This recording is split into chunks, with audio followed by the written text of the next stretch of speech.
vámonos a navegar. Oriles y más oriles, oriles y así decía, de noche te vengo a ver porque no puedo de día.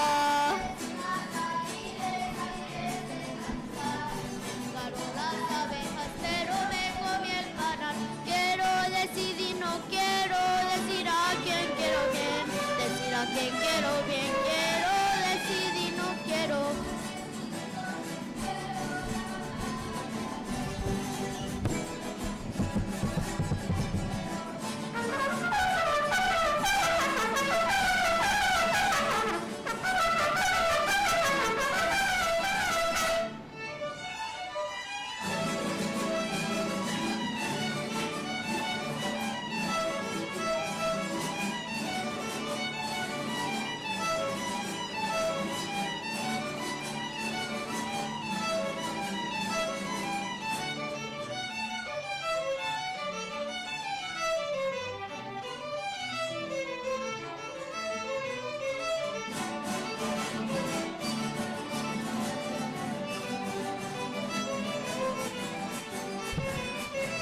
Es el que baila contigo, que te exige que veas, que dice que te veas.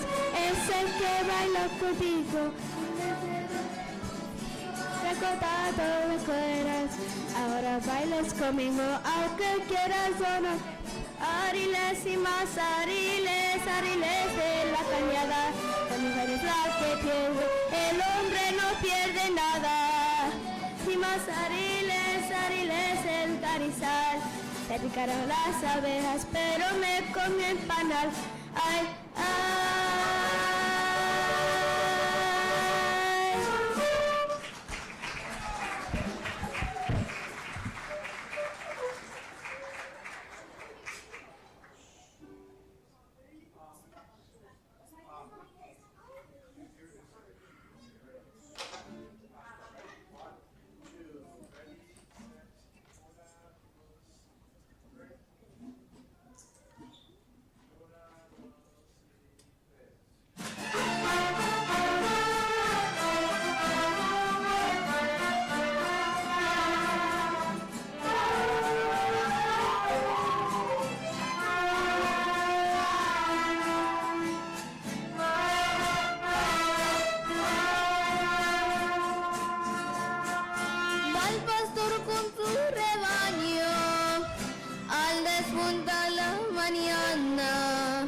Bajando por el sendero de la sierra, la pradera.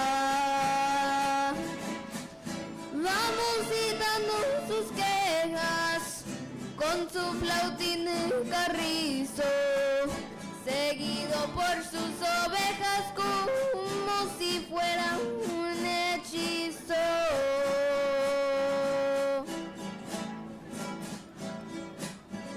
El flautín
Good evening, everyone. We do have interpretation services if they are needed.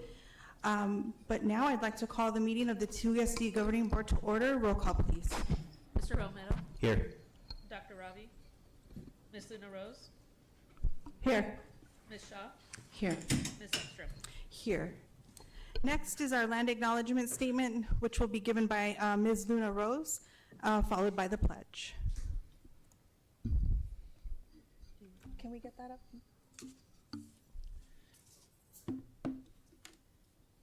Yes, I have not remarked.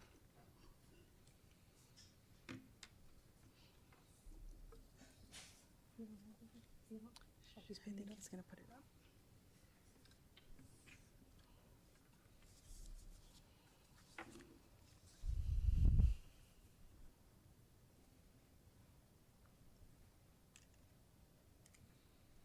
All right. Thank you, Jean. Good evening. On behalf of the Governing Board of the Tucson Unified School District, I, Natalie Luna Rose, acknowledge that the school, buildings, and facilities of the Tucson Unified School District reside on the ancestral homeland of the Tohono O'odham Nation and the federally recognized tribal land of the Pascua Yaqui tribe. Thank you. If you could please stand for the Pledge of Allegiance, which will also be given by Ms. Luna Rose. All right. I pledge allegiance to the flag of the United States of America and to the republic for which it stands, one nation, under God, indivisible, with liberty and justice for all. Next is agenda adjustments. Dr. Trujillo. President Ekstrom, members of the Governing Board, I'd like to move up items 7.1 and 7.2 to immediately follow the call to the audience. Great, thank you. Next is awards and recognitions. Dr. Trujillo. President Ekstrom, members of the Governing Board, all of those in the audience tonight, and those of you watching online, welcome to the second and final Governing Board meeting for the fiscal year, the last one here for the month of June on this very blazing hot day. Hopefully everybody's keeping cool. We do open up tonight with some sad news as we say goodbye to a cherished team member. I'd like to take a moment to honor the memory of one of our longtime Tucson Unified School District employees. Teresa Tessie Soto passed away on June 7th. A proud native of Tucson and a graduate of Pueblo High School, she began in our district in 1991, and her career spanned more than 3 decades. It was a career marked by dedication, versatility, and a heart for young people. She began through the years of service as a teacher's assistant, and then an attendance clerk, and then most recently, the position of lead technology services field technician for Region 2. Many will remember her familiar presence at Pueblo High School volleyball games, always there in support of her daughters and her teammates.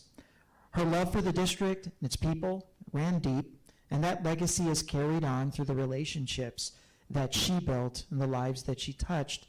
Our hearts are with her family during this time, especially her husband, Alfonso Barrera, who is also a member of our technology services team, as well as her daughters.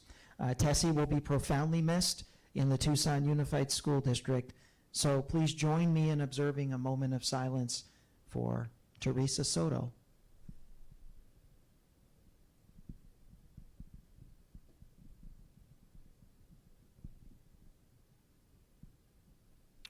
Thank you. And tonight we have an opportunity to celebrate 2 amazing careers that will finally come to a close here in the Tucson Unified School District.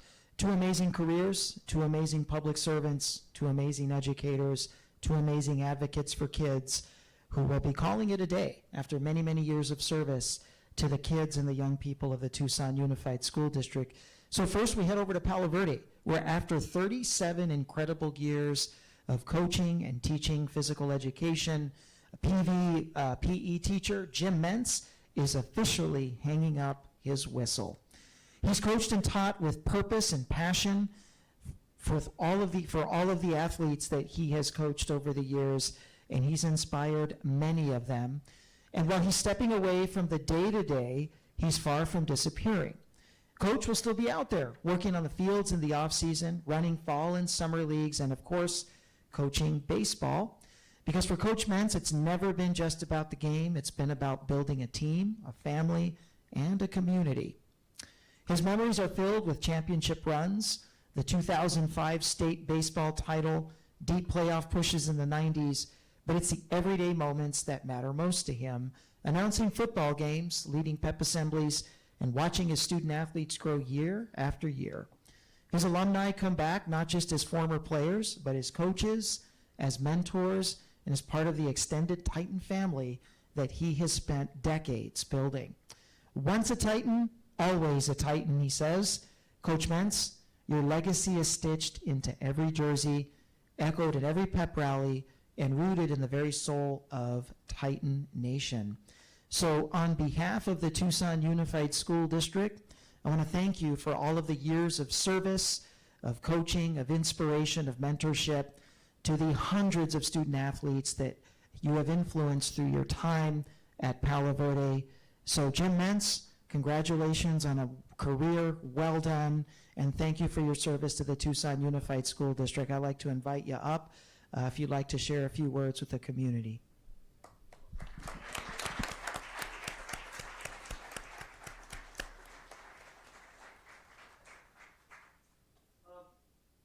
I'm still coaching, so I'm not done yet.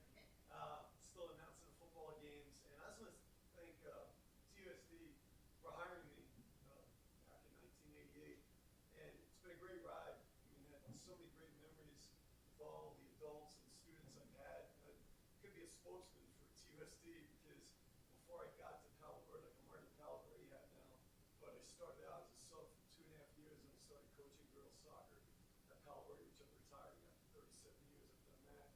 And then I started out at Tucson High as a long-term sub. I got a 1/5 job at Catalina. And then I was a teacher, PE teacher at McGee. I was a teacher at Peter Howell. I was a teacher then at Rincon for 4 years. And then finally got consolidated. I was a baseball coach at Pueblo. We won a state championship in 1990. I was an assistant coach there. And then I went to Catalina, and it was just great experiences. And so TUSD has been great to me, and I've seen it all, and I really enjoyed it. And so I just want to say thank you for hiring me, and you can't get rid of me because I'm still coaching there. In fact, I got a game just the other night we had, so I'm still going to be there, and thank you for everything. Thank you.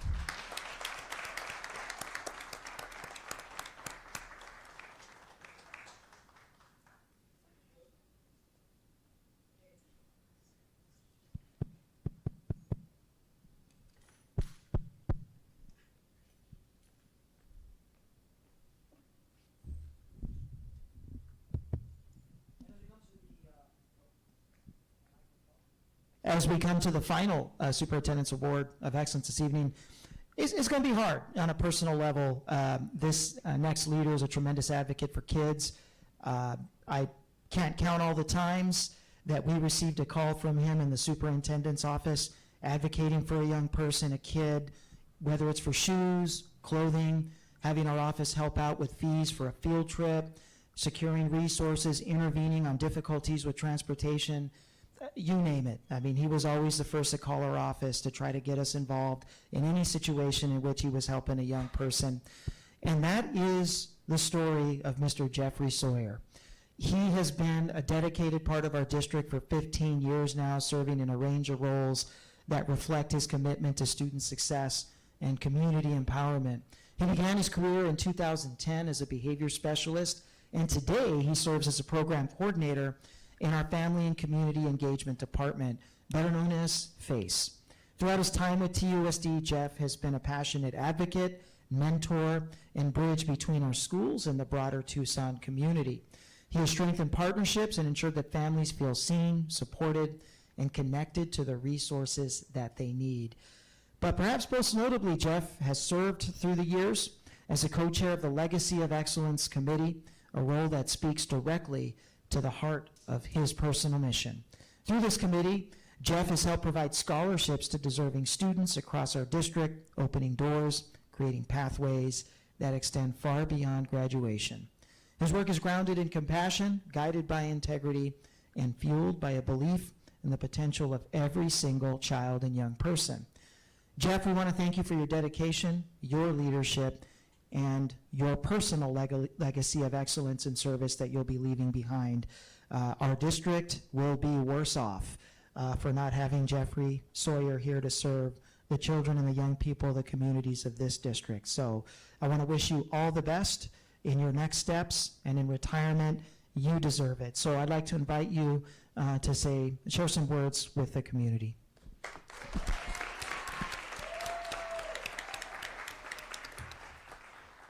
Thank you, Dr. Trujillo. That was really awesome. And thank you, governing board members. Love each and every one of you. First of all, I think it was Confucius who said that if you do something that you love, you'll never work a day in your life. And that's very true. I've enjoyed every moment of this journey. Has it always been easy? Not necessarily so, but it's always been interesting, and I've loved it. I've loved working with the students. I love working with the families. I love working with our community, whether it's our business community or any other kind of community. It has just been fantastic. All the relationships, everything comes down to relationships as far as I'm concerned. And first of all, I'd like to give a shout out to my family. So I have some family here with me tonight, but I also have some family who's online. I know they're shouting out there in Indiana saying, hey, go Jeff. But anyway, I'd like to thank all of them. I'd like to thank the people from my department, Family Community Engagement, especially my amazing boss, Lacey Grijalva. She's just fantastic. You know, I couldn't have scripted this better. If I wrote a movie, this would be how it would all culminate. Being here tonight amongst family, friends, and the community, and just saying thank you. Thank you for all that you've poured into me. Because Dr. Trujillo says all these great things about me, but you can't do them in isolation. It takes, and I know oftentimes we say that, but it's true, it takes a village. And I've had that village here in Tucson. You know, I moved here and I didn't really know a whole lot of folks. And, but I tell you what, I've come to know them. Whether it's the regionals, Shauna Rodriguez and her family have kind of adopted me, and Brian Lambert and Mark and his wife Diane. It just goes on and on and on. The bus drivers, the different people, it has just been an amazing experience and something that I will carry with me for a lifetime. So once again, I want to say thank you. I also want to mention an unsung hero.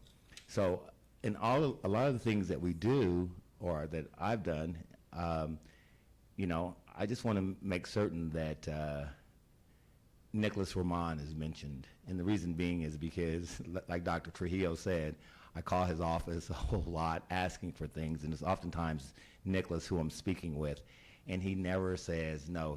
Can he always fulfill it? No, but he tries. He always gives it that 100+%. So I just want to give a shout out to him. And again, my Legacy of Excellence Committee, Natalie, I have you here with me today, Dale Audrey, Elaine, guys, Stelita, you guys are always here. You guys have always been there, so I know that I can always count on you. Looking forward to seeing my family back in Indiana. Guys, go Pacers. Love you all. Thanks again.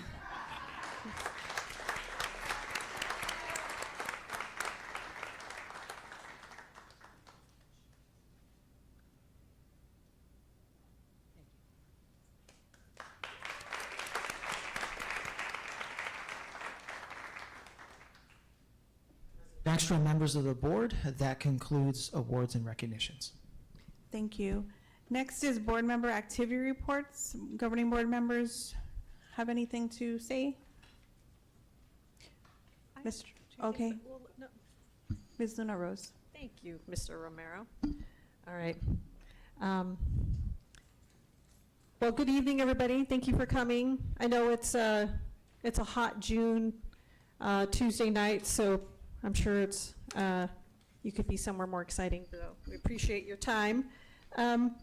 Just two quick items I wanted to mention. I attended the this past Saturday at the University of Arizona. I was invited by the Mexican American Student Services Department to be their guest speaker, their keynote speaker for their Parent Engagement Day. And I spoke about parent leadership and what was it, my journey to become a governing board member.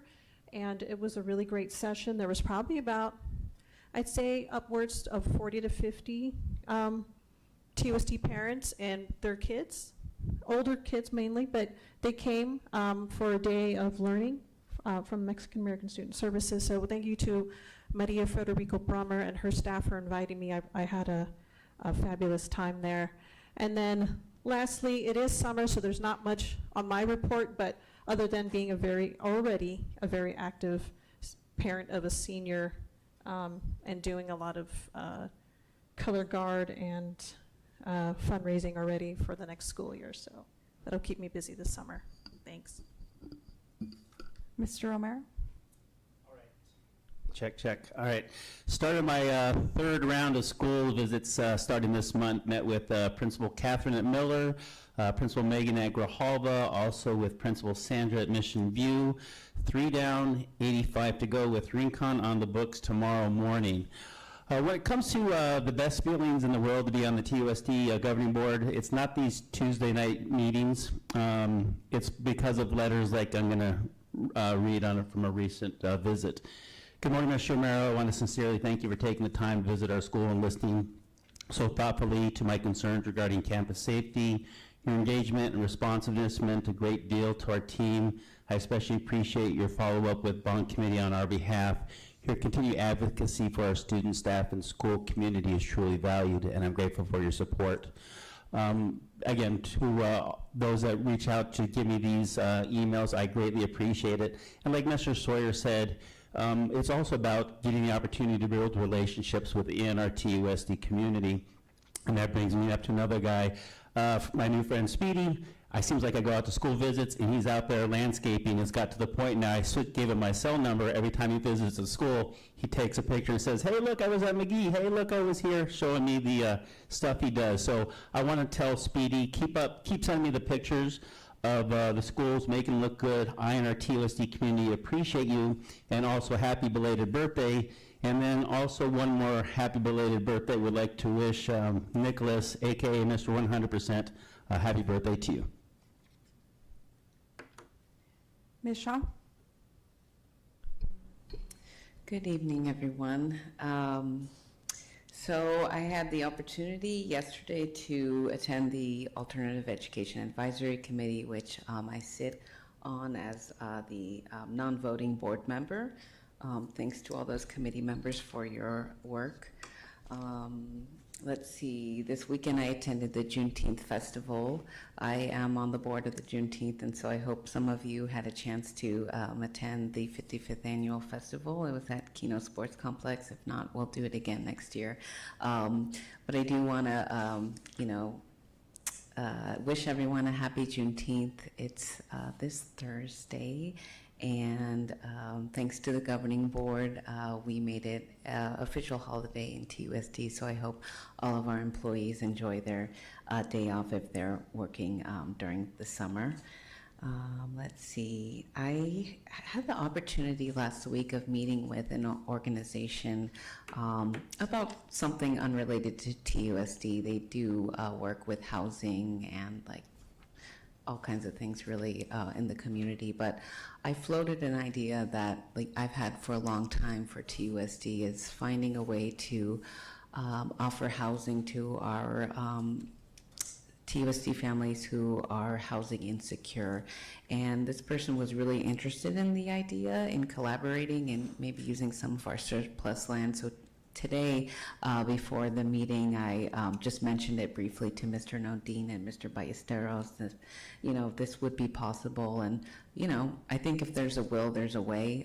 If we work with our community partners, we can we can do amazing things. So I hope that this comes to fruition sometime in the near future, because we do have a housing crisis in Tucson, and especially with some of our families here in TUSD.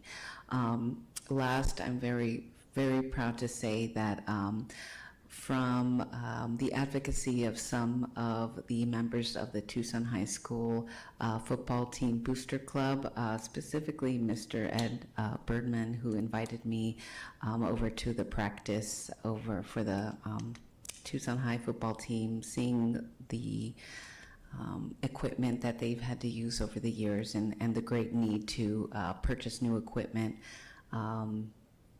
We have finally made the decision to allocate resources to purchase new equipment for our football team at Tucson High and all other football teams in TUSD. And I want to thank Superintendent Trujillo for his work in finding a way to make it happen. That's all for me. Thank you. Thank you. I had the opportunity to attend the Bond Oversight Committee, which I am the board liaison for. I also had some TEA meetings, so thank you to those teachers for making time. And it was also great to see family community engagement.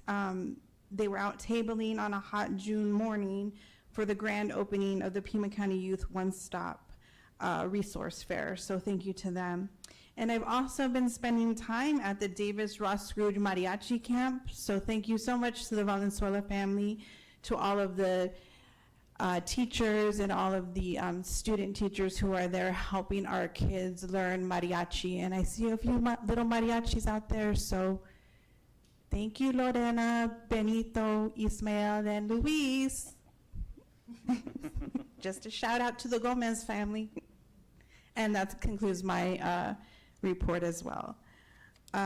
Next is call to the audience. So since Dr. Shaw is out of the country, I will be doing call to the audience today.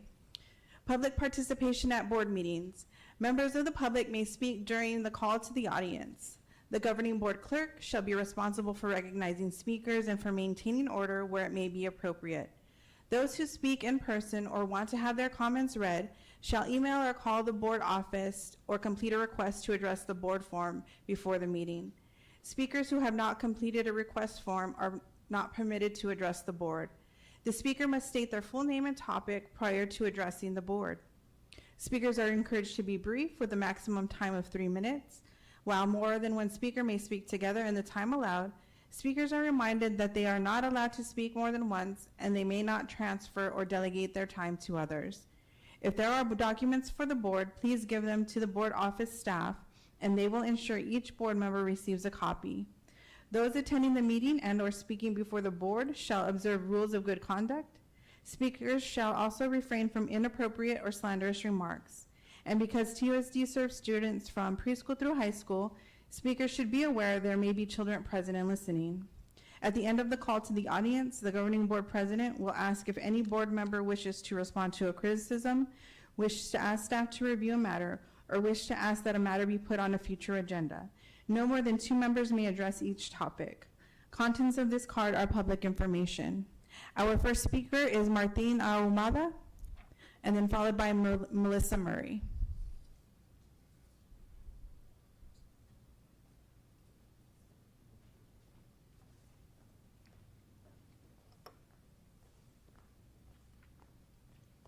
Good evening. Thank you, Governing Board. So, I feel very proud to be here to champion the initiative to rename Davis Elementary School to Davis Romero after Guadalupe Romero. I am speaking as a father of 2 girls that went to the school, and when she was the principal there, got to know her well, got to see her leadership, her humanity, her passion for education, her extraordinary ability to unite everybody, to bring excellent teachers to the school. And I've had the privilege of working throughout the world, different countries, throughout the United States, even teaching at Harvard. So I got exposed to quite a few very extraordinary educators and leaders. And I can say right now with complete sincerity, Guadalupe Romero was one of the greatest educators, one of the greatest leaders, parent leader, a school leader that I have ever met. And I think that it would do a tremendous service to her legacy, to which she achieved, to the individuals whom she impacted, to have this school renamed, to recognize her.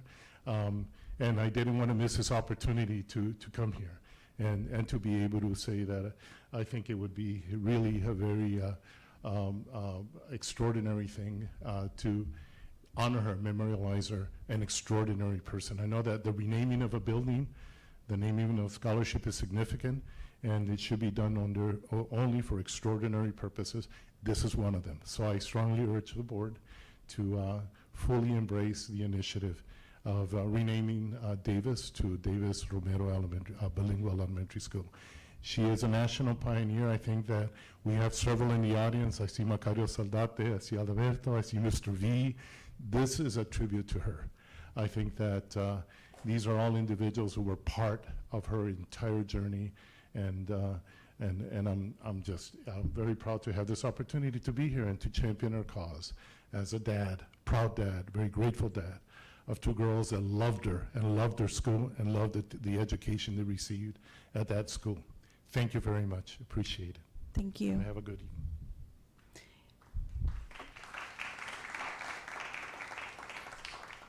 And I would like to recognize former State Representative Macario Saldata. He is in the audience, so thank you for being here. Next is Melissa Murray. I am speaking in favor of renaming Davis to Davis Romero. I'm speaking as a former parent. I did not know Dr. Romero. I had heard of her, and I wanted my daughter to go to Davis and see her in action, and she retired the summer before my daughter started. So I saw the product that she had created. She created a professional environment at Davis that our daughter just finished her master's degree at Hunter College in New York City in educational psychology. And during the course of her studies there, she got in touch with these people who'd been her teachers at Davis. That was the environment that Dr. Romero created at Davis. Her peers in her program in New York City public school teachers couldn't believe the things that had gone on in a public school. They couldn't believe these opportunities had occurred in a public school. And that was Dr. Romero's legacy. Thank you. Thank you.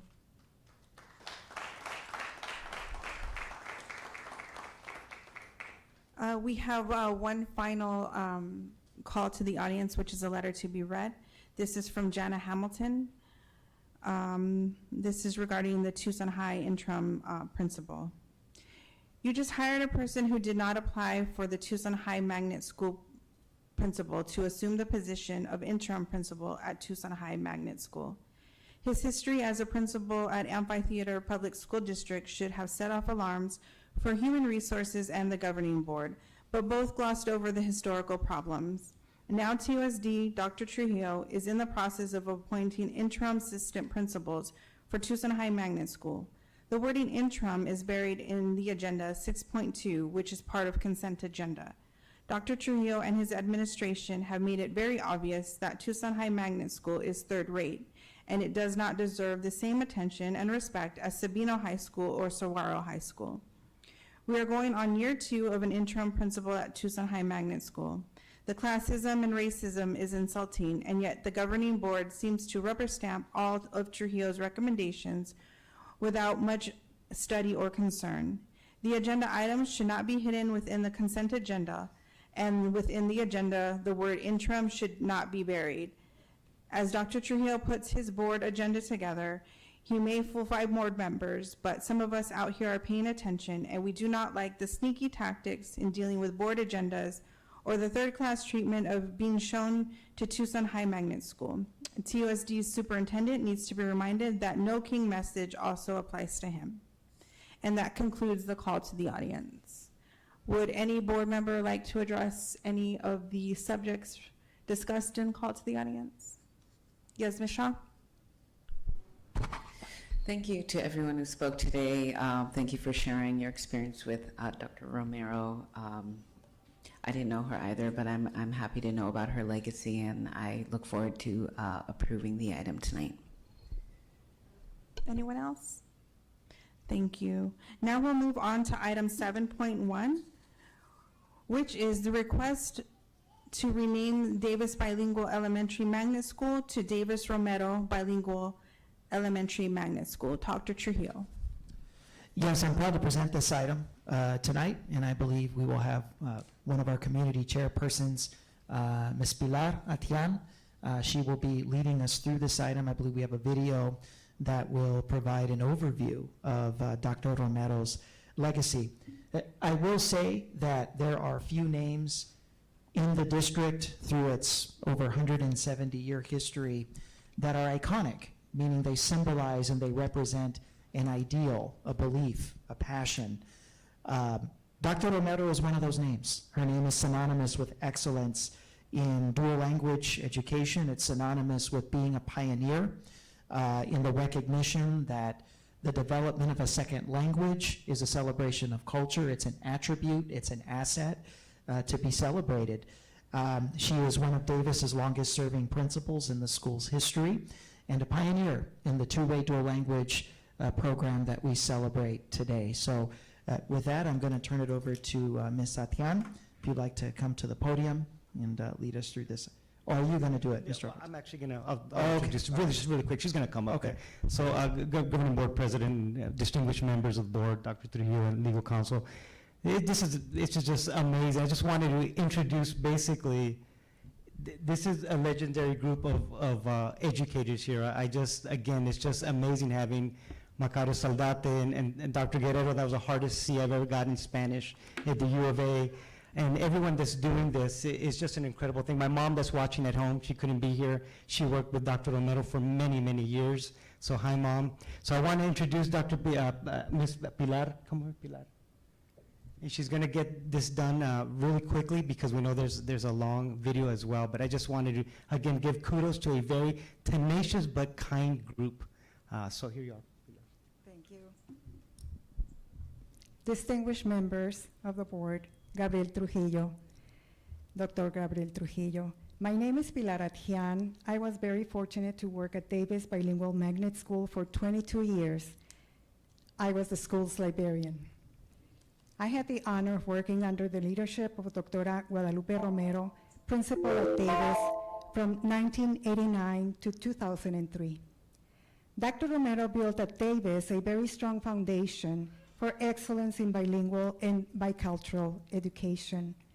Dr. Romero was our great leader, mentor, mother figure, friend, advocate, role model. She was a living example of humility, and at the same time, she was highly recognized in the community for her achievements. She saw life with a sense of humor, even when confronting challenges, and becoming a warrior, a guerrera, when injustice was perceived. My 3 children attended Davis. She instilled in them and all students the importance of being respectful, caring, studious, bilingual, and just. Dr. Romero passed away in May 2020, leaving a lasting impact on educators, students, families, and the greater Tucson community. To honor her legacy, a committee was formed to explore renaming the school Davis Romero Bilingual Magnet School. Members of the committee, Dr. Adalberto Guerrero, Dr. Macario Saldate, Dr. Alfredo Valenzuela, Esperanza Bejarano, José Olivas, Jaime Valenzuela, Silvia Olivas, and Imelda Flores. Although the process has taken time, the commitment to recognize Dr. Romero's legacy has remained steadfast since it began almost 5 years ago, in September 2020. We thank Dr. Trujillo, Mr. Roman, Mr. Alvarez, Señora Marisela Campillo, and Señor Silva for all your support during this process. And we thank you, members of the board, for the opportunity to present a video with testimonies acknowledging Dr. Romero's impact in our lives. Thank you.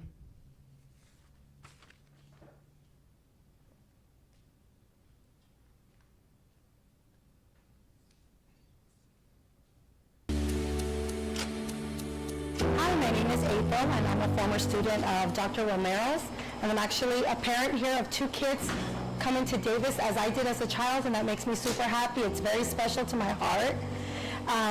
Dr. Romero, she's amazing. There's not enough words to describe the impact she had on our life.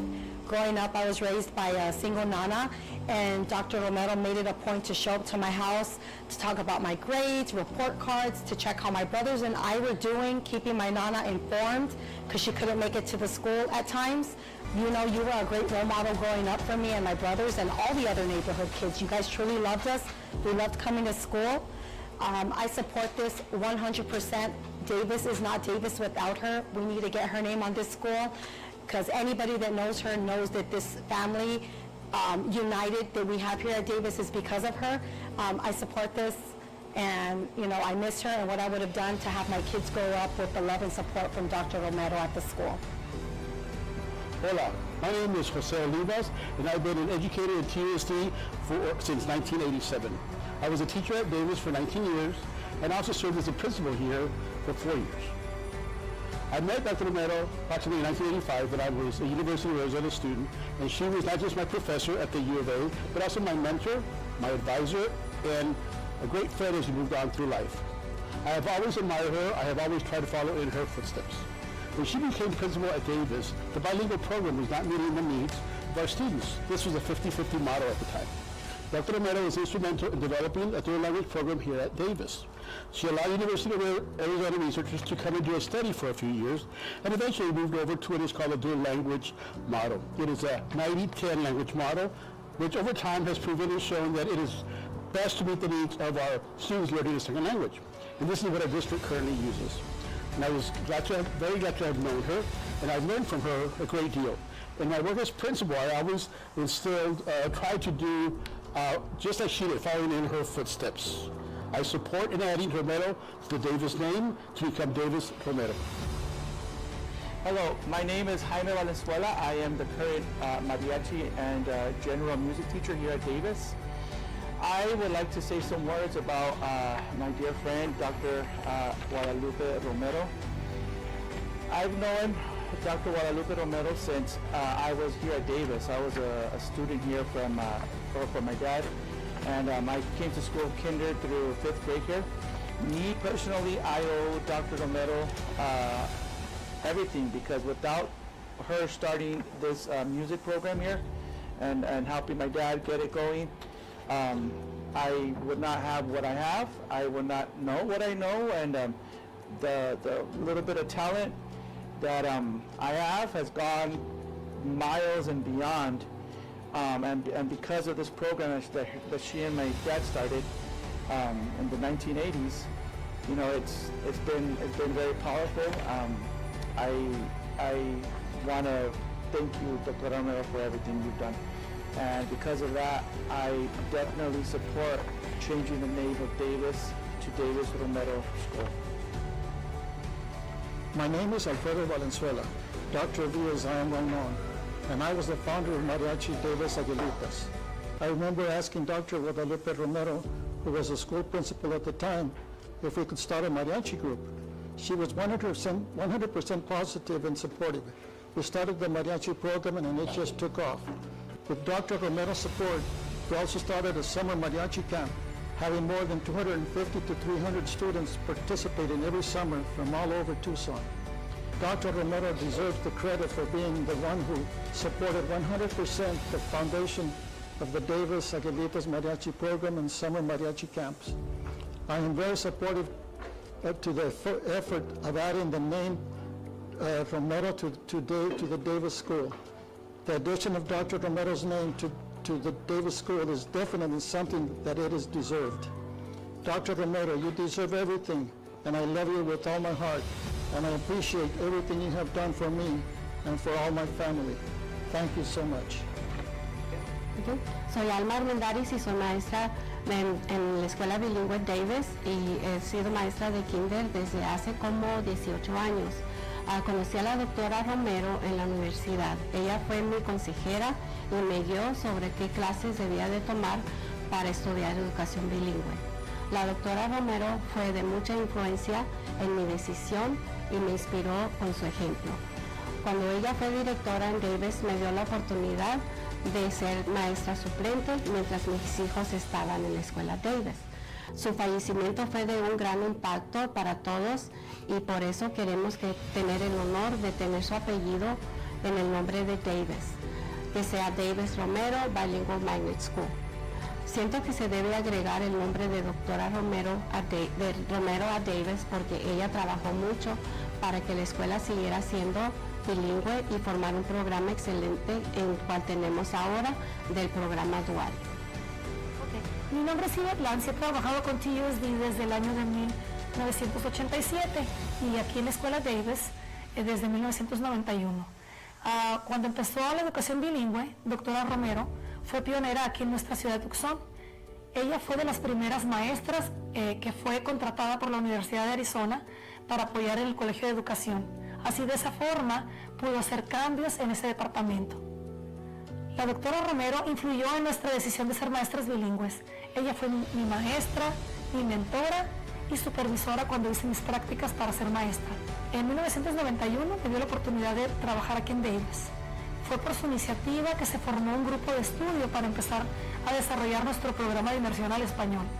Obtuvimos gran apoyo y liderazgo de parte de la doctora Romero para implementar el programa de Dual Language aquí en Davis.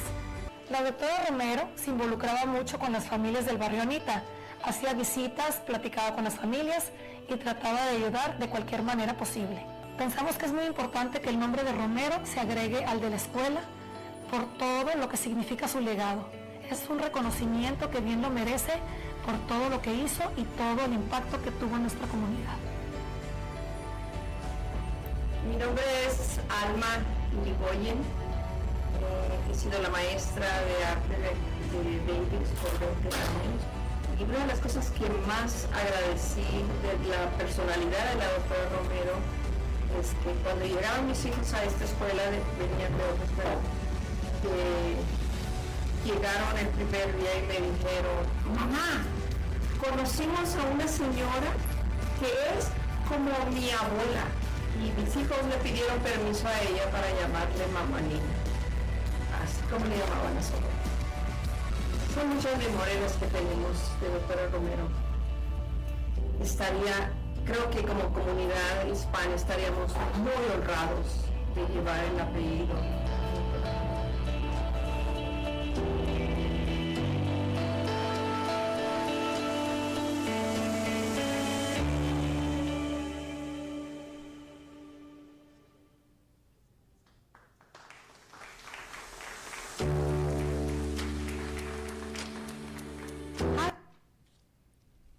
Distinguished Governing Board, or Dr. Trujillo, do you have any questions for us? We have our committee members right here in front of you, so if you have any questions, we can answer those for you.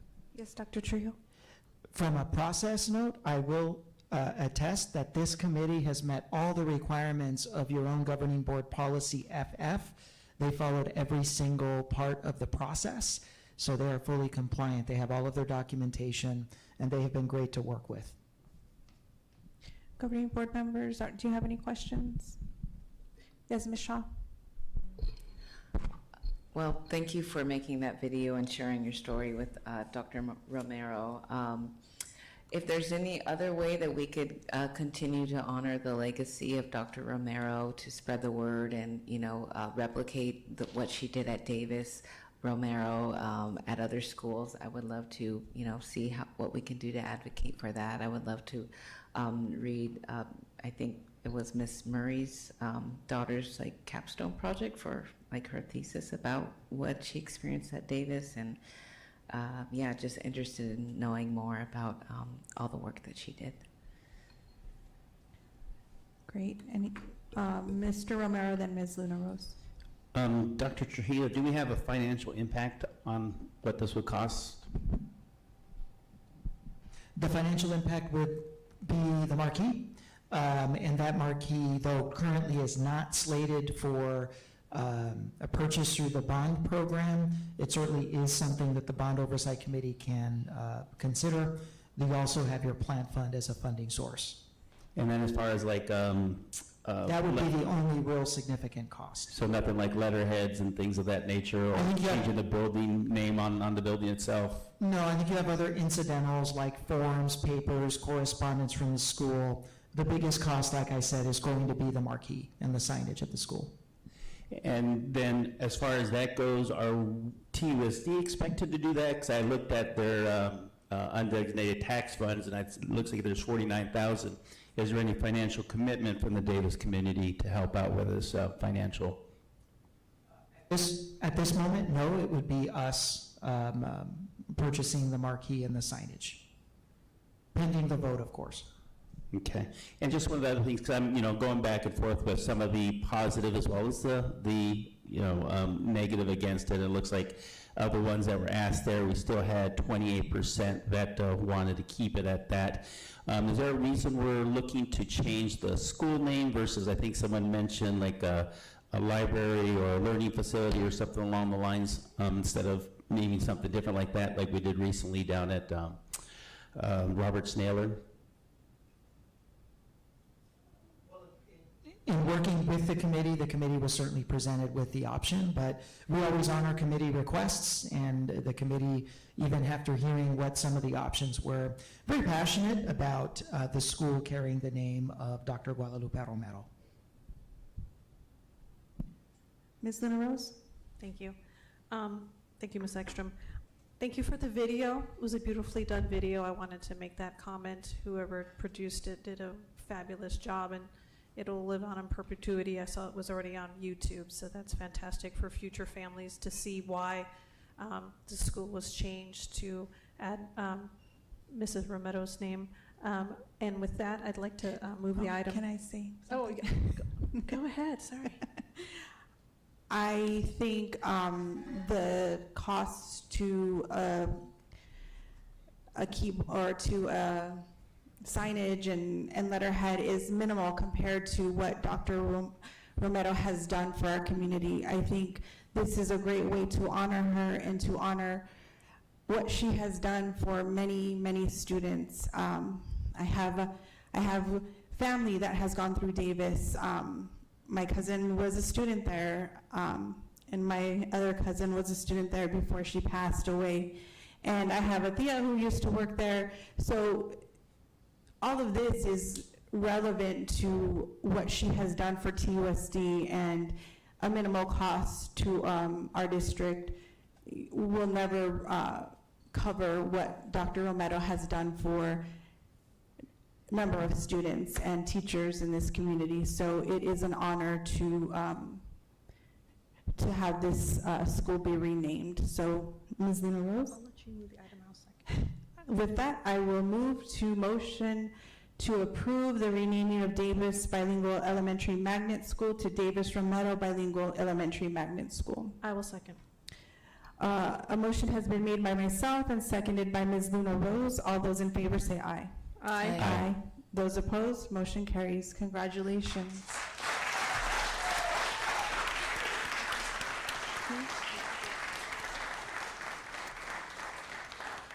If we could do a photo with everybody who's here in support of this name change, if you could come up and take a photo with the governing board.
No, it's okay. It's okay.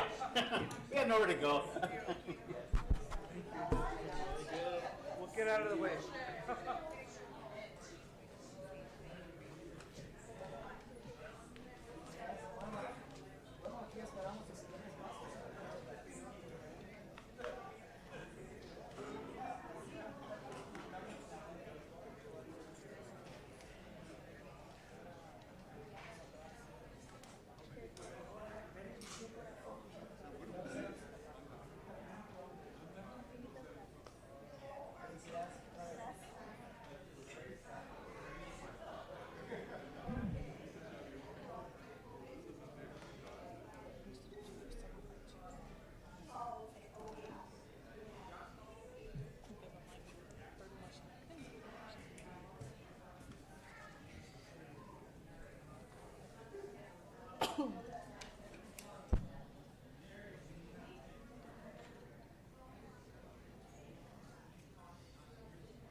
Okay, we're going to move on to item 7.2, which the approval to accept the donation to Tucson Unified School District for the benefit of district high schools from Idaho Central Credit Union for athletic scoreboards and corresponding advertising, with the authorization for the Chief Financial Officer to execute the sponsorship agreement. Dr. Trujillo. President Ekstrom, members of the governing board, I am so touched and honored to have this item on the agenda.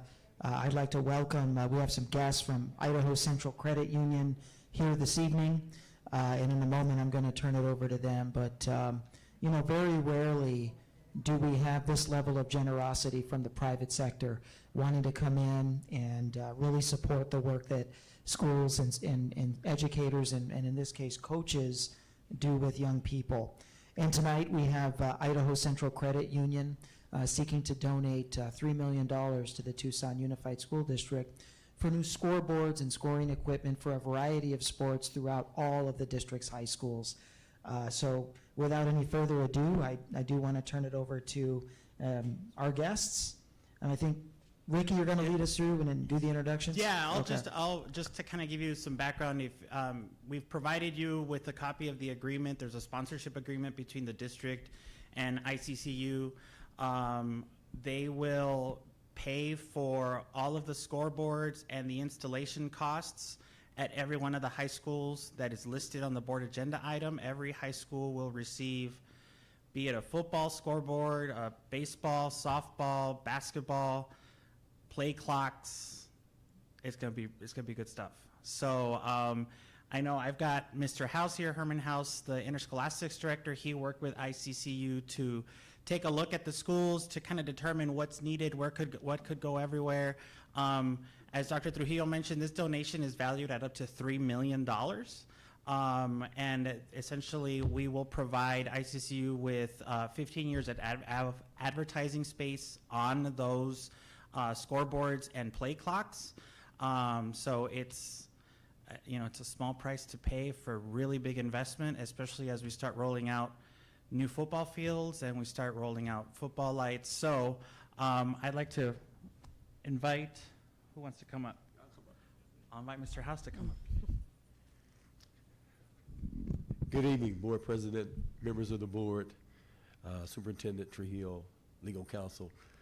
First of all, I didn't get a chance to thank you all for allowing me to be a part of next year's school year with the Interscholastics. I was at a city track meet with our middle school kids when the vote was taken, so I just want to personally thank you.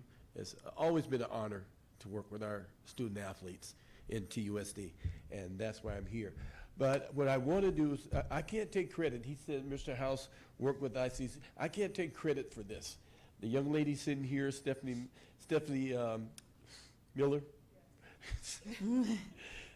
old age to do that. Stephanie Miller, athletic coordinator for Tucson High, and ICCU, are you coordinating supervisor? Clark Rasselman. They were the ones that put this all together. So I just want to thank you all for allowing us to be here to present this to you. And what I would like for Clark to do is to share with you how this all came about. Are you able to do that for us?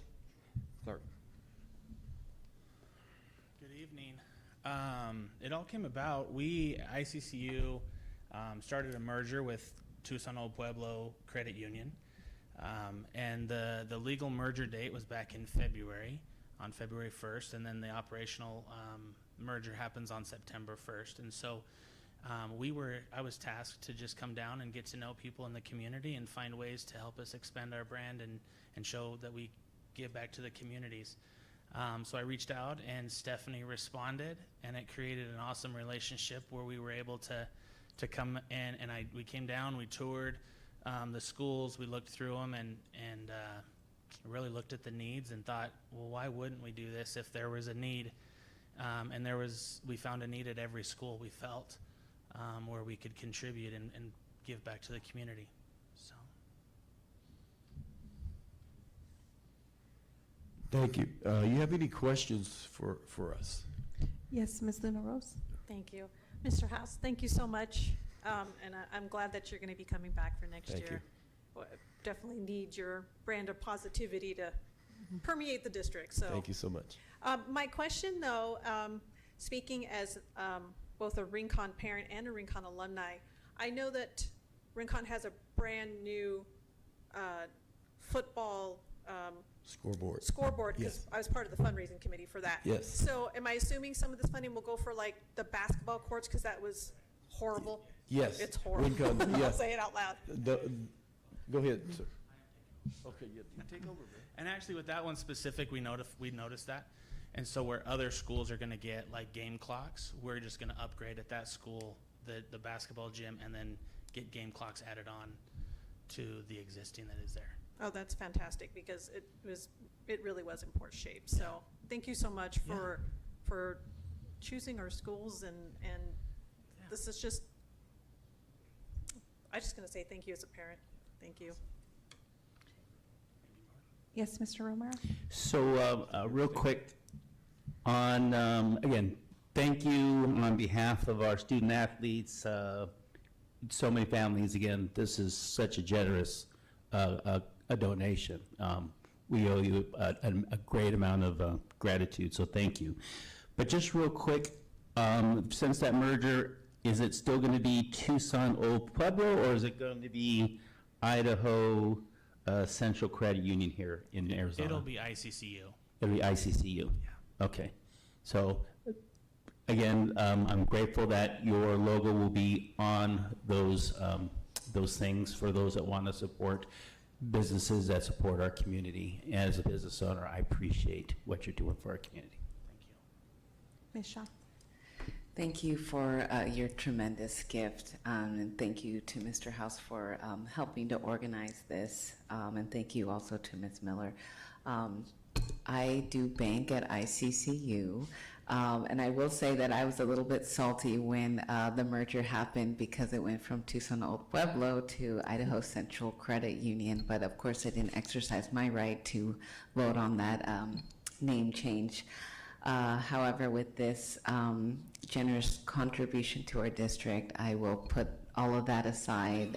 You guys are really doing your due diligence and, getting to know the community. I interface with some of your staff at Cyclovia. My daughter went into like the money grabbing machine to, hopefully get her own account over there. And so like you're doing the work here and elsewhere in the community. So I just want to say thank you. And I'm a proud member of ICCU. Thanks. And I too would just like to echo our thanks and everything that my colleagues have said already. This is generous donation, and there is no way that we could have done this without your generous gifts. So we are so very thankful. And with that, I will move the item. I will second. The item has been moved by myself and seconded by Ms. Luna Rose. All those in favor say aye. Aye. Aye. Those opposed, motion carries. Thank you so much. And thank you all very much. Thank you. And if we could get a photo, that would be great.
Okay, next on our agenda is the consent agenda, items 6.2 through 6.13. Dr. Trujillo. President Ekstrom, members of the board, we'd like to recommend the board's adoption of the consent agenda and approval, item 6.2, all the way through item 6.13. Ms. Ekstrom? Yes, Ms. Luna Rose. Since we do have a small audience, a small crowd tonight, I'd like to pull 6.2 and do that individually, if that is all right. Yes. Ms. Ekstrom? Yes. I just have a couple questions about 6.11. Okay. So Okay. Oh, Mr. Romero has something. I had some questions on 6.7, please. Okay, 6.11 first. Ms. Shaw? So this item is the revised extracurricular activities fee schedule. And it's not redlined. I'm just trying to find out what is changed because I don't know, everything looks similar to me, so. Good evening, board members. Ms. Shaw, we didn't provide a red line. We can certainly provide you a red line if that's what you would like us to do. Essentially, we just added any of the student activity fees that may have come throughout the year. I believe we had maybe about 3 this year. Otherwise, everything else is essentially the same, but I can certainly come back and let you all know what those fees are that got added, if any. Okay. I know this needs to be done like before the next school year. And so, is there anything else that was added? I see that there's language saying that the governing board shall authorize principals to waive the assessment or of all or part of the activity fee. Was that added or was that already? No, that's always been there. Okay. Yeah, that's always been Great. And then the cap for sports and competitive programs, some students participate in one or many sports per year. Is the cap for high school sports or any sports and competitive programs, those are separate, right? Those are separate, correct? Okay. And you don't know off the top of your head, like, like what has been? I don't know off the top of my reduced head. or- I apologize. I didn't get a red line version from our student activities manager. Okay. I wonder if, can we wait on this and? We can certainly bring it back on the 15th. It just needs to be done before the start of the school year when the students have to start paying fees. So if we want to wait until July, I can certainly come back with a red line. Okay, I would appreciate that if the Sure. rest of the board is in agreement with that, and if we can also have some data regarding how much money is collected from these fees for all levels. Okay, we can bring that back. Thank you. You're welcome. Okay, 6.7. Yeah, so my question was, is this a new program that we've got, or is this continuing something else we've got, or I guess, history on this? Yeah, I'd like to invite our Director for Food Services, Lindsay Aguilar, to address the board's questions. Good evening. So this, we've had in place for quite a few years, probably, I think this is our third renewal of the bid process, so about 6 years. So this is the program where we're able to utilize, for example, Domino's Smart Slice Pizza, which is a pizza formulated that meets the nutritional requirements of the National School Lunch Program, so we can offer it at our schools. In addition to our pizza, we do a featured Domino's Day, or whatever company gets awarded this bid. And as far as what we've been paying in the past, is it breaking even? Is it beneficial for us? So this does increase meal participation. On Domino's Day, we typically across the board see about a 10% increase in meal participation on that day. So this 500,000 is what we, the structure that we have right now, which is once a month at every elementary school and once a week at all middle school and high schools, and it comes out to just under 500,000 for an entire school year. Okay, so this is just kind of extending it a little bit farther on for up to another 3 years. Correct. Got it. Yep. Thank you. On behalf of my daughter, I would just like to say thank you. Okay, so we don't need to pull, we're good to vote except for 6.11 and 6.2. Okay, so 6.11, do I hear a motion to table until the next meeting? So moved. Second. A motion has been made by Ms. Shaw and seconded by Mr. Romero to table until July. All those in favor say aye. Aye. Aye. Those opposed, motion carries. And now we will, I will move items 6.3, 6.4, 6.5, 6, 7, 8, 9, 10, 12, and 13. So moved. Oh, wait, second. A motion has been made by myself and seconded by Ms. Luna Rose. All those in favor say aye. Aye. Aye. Those opposed, motion carries. Item 6.2, Dr. Trujillo? Yes, we'll now move to item 7.3. 6.2. Oh, We want to vote on it Oh, that's right, separately. that's right. We've got our administrative leaders. So tonight, we are very, very proud to recommend some assistant principals for Tucson High. So I just got bounced out of my board docs here. I'm just going to get I right can back help into you. it. If you can. Yes, help me so out those appointments include Grace Holdren, Margarito Casillas, Carlos Gabriel Wong. I will move the item. I will second. A motion has been made by myself and seconded by Ms. Luna Rose. All those in favor say aye. Aye. Aye. Those opposed, motion carries. Congratulations. Congratulations. If you would each like to come up and say a few words, you can do that now. So we'll start with Gabriel Wong, and then we'll follow by Margarito Casillas, and then, of course, Ms. Holdren. Well, thank you. I didn't prepare any words. I was just super excited to be here. Thank you for your vote of confidence and giving me the opportunity here. Tucson High is a special place in my heart. Having had 2 graduates from there. My niece just graduated this May. I got some family still attending there, so I'm going to be keeping a good eye not just on him, but on all the students at Tucson High. Looking very much forward to this year, and Thank you again for providing me with this opportunity. Looking very much forward to it. Thank you.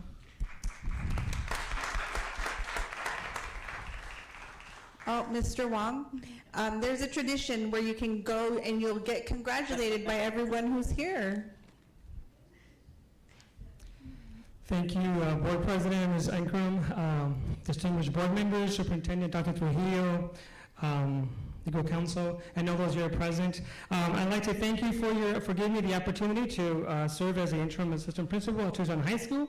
Tucson High School is a diverse community filled with rich history and great traditions. My goal will be to support that great history at Tucson High School and further enrich its students and staff traditions for student success. I'm looking forward to be part of the Badger family. Thank you. Thank you. Congratulations. Grace Holdren, who actually serves in a leadership position inside of Tucson High as the ex-ed facilitator department chair. Ms. Holdren. Hi. Thank you to the governing board and Superintendent Trujillo for this opportunity. I would also like to thank my family and my son, who's here. And I would also like to thank the students I've served, family, colleagues over the past 13 years in TUSD. I'm excited to join the administrative team and continue to serve the Badger community. So thank you so much. Thank you and congratulations. If you want to go through the little line there, and then as soon as you're done, we'll come up and take a photo. Another photo. It's a night of photos.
Next, we'll move on to item 7.3, which is the approval to reprioritize the purchase and installation of Mission View Elementary School stage curtains in the multipurpose room.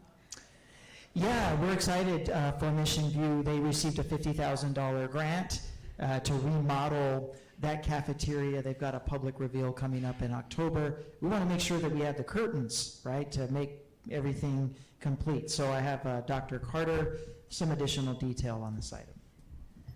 Good evening, everyone. Board, President, and all of the board members, Dr. Carter, coming to you again. And this is super exciting for us. During the May 15 Bond Oversight Committee meeting, we did have the principal come to the meeting, to the call to the audience, and she told us about a wonderful grant that she received, $50,000 grant, and that it's going to renovate their cafeteria and their auditorium. And one of the goals that she had, and I took a team of people because I do love to collaborate. That is one of the things that we want to do, which included members from the bond department, from operations, those that have the expertise, in the various projects. We also had her original assistant superintendent there, as well as one of the Bond Oversight Committee members. And in looking at her goal, in which she wanted to kind of enhance the area for the reveal, they're going to basically have media and have just a really fun time to reveal the improvements that's going to be done by the grant, which mainly is furniture, and then they also have some graphics and things that they're going to do in the cafeteria auditorium. And so as a team, we looked at the projects that we thought that the bond could do that would enhance the area, and also that will allow us to be able to meet our heavy workload that we have this summer with the various projects that we're having. And we came to the conclusion that having the stage curtains would be a project that would enhance the area, that it wouldn't take very long, and it would really help beautify the area and make it, the reveal, even better. And so the Bond Oversight Committee, May 15th, they agreed to reprioritize the curtains, which there is money, $250,000 that's allocated for, it's a combination of the arts, AV, stage, and room renovation, which is in the bond book. So we are asking and would love to recommend the reprioritization of the purchase of the installation of the Mission View Elementary School stage curtains in the multipurpose room. Governing board members, Mr. Romero. Just a quick question. What's the price tag on the curtains? Did we get that back yet? It's around $20,000. I'm Okay. waiting for the final quote, and then we can go from there. But we're pretty confident, based off of the other stage curtains that we've done, it'll be under that amount. But I wanted to make sure it was a large enough amount, so if for some reason it comes higher, then we don't have to come back. But we believe that it'll be under $20,000. Fantastic, because I know there's a lot of schools out there that are very similar size-wise and have some very bad curtains also. So I just was more for me personally. Thank you very Sure. much for doing that. Governing board members. I'll move the item. I will second. A motion has been made by Ms. Shaw and seconded by Ms. Luna Rose. All those in favor say aye. Aye. Aye. Aye. Those opposed, motion carries. Thank you, Dr. Carter. Thank you. Next is item 7.4, extension of the 2024-25 employee agreements from July 1st, 2025 through August 31st, 2025. Yes, negotiations are still ongoing, and so in order to make sure that our agreements remain intact, we've got our Director for Employee Relations, Maricela Mesa, to make the extension request of the board. Thank you. President Ekstrom, governing board members, we are requesting an extension. This year we have TEA and Eli, CWA and AFSCME are 2-year agreements, and we are asking for the extension. We have been meeting in good faith, just need a little more time. I'll move the item. I'll second. The item has been moved by Ms. Luna Rose and seconded by myself. Any discussion? All those in favor say aye. Aye. Those opposed, motion carries. Thank you, Ms. Mesa. Thank you. Next is item 7.5, governing board policy, EEA, student transportation and school buses revision, second reading. Dr. Trujillo. Yes, our primary strategy in combating enrollment loss is to dramatically expand access to transportation and make it universally accessible everywhere in the district. A big march forward in us being able to do that is the board's potential action here tonight in reducing the walk zone down to the minimum of a mile, which of course will significantly increase the ridership eligibility for students. So if you have any questions, we have our Associate General Counsel. He is pinch hitting tonight as our General Counsel, as Mr. Ross is feeling a little bit under the weather, but he's here to walk us through this item. And thank you. And not a whole lot to add to that, but I will just point out the language. If you scroll down a little bit, you'll see a sentence that's deleted from the end of the policy, and that language in number 5 gets added basically to clarify that not only are we reducing the walk zone for elementary and K-8 students, which expands transportation, but we're also opening the door to transportation availability for open enrolled students, which is something that previously the policy had not included and in fact forbade. So at this point, this is in front of you for a second read. There were some comments that were included with the BAI, so you can see some comments for the public. I will say the comments that I saw from the public were generally supportive, although raised some questions about the logistics, and I guess I would clarify that right now this is sort of step 1 in the process of opening the door, and then step 2 is the logistical piece, which we're not solving tonight. Transportation does have a plan. Ms. Zamora is not present with us tonight, so tonight's just the policy piece. Ms. Luna Rose? Thank you. Mr. Aronoff, so, I mean, I know that obviously this is a second read, but was this, and I do support this because I think it will help with enrollment. And I will say, as a parent, you know, we lived a little, we were a little too far for her to walk, but not far enough for her to take the bus, and so that was really frustrating when she was in elementary. So my question is, though, is this, because I see here that, sorry, I kind of lost my place here. Was this something that was brought up via like parents? Was this something, you know, like what was the impetus for this? This was one of the, when we did our work with CASA K-12, the enrollment consultants, they're still working for us now at trying to get students back. But when they engaged families that had left the district and families that lived in our zone but are going other places, transportation, the lack of access to it, emerged as one of the top reasons for families not opting in for a TUSD school, particularly with those that had an opportunity to come in through open enrollment. So we discovered that this is a very, very important factor for parents. Okay. Ms. Shaw?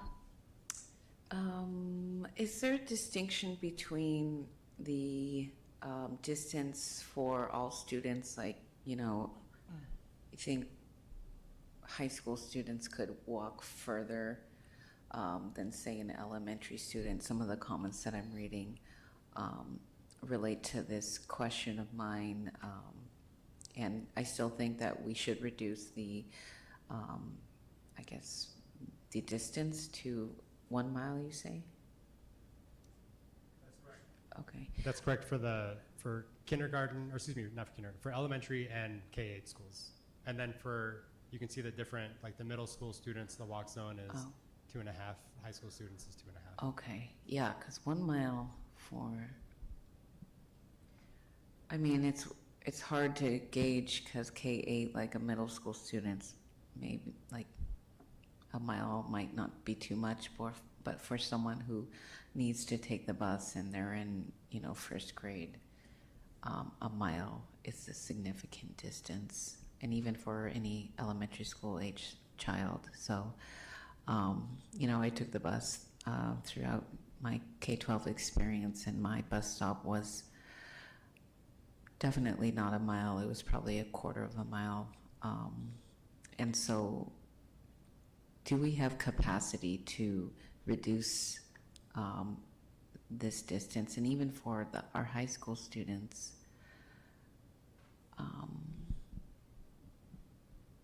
yeah, is there a way that we can reduce it? Maybe I'm reading this incorrectly. Is the stop going to be 1 mile or 2.5 miles away from the school, or is this language, it seems to pertain to how far their house is from the school? So 2 things before I bring our Director for Transportation, Ms. Zamora, up. Number 1, we are required to have a walk zone to collect transportation revenue control limit funding, of which you get about 19 million. So if we could do away with it, we'd love to, but it would affect the amount of dollars we get for transportation. So you're allowed to take it down to the absolute minimum, which is a mile for our K-8 students especially. And secondly, through capacity, I think we've heard from several of you as you've kind of traveled the district, hey, why are our buses sometimes not full or they're half empty?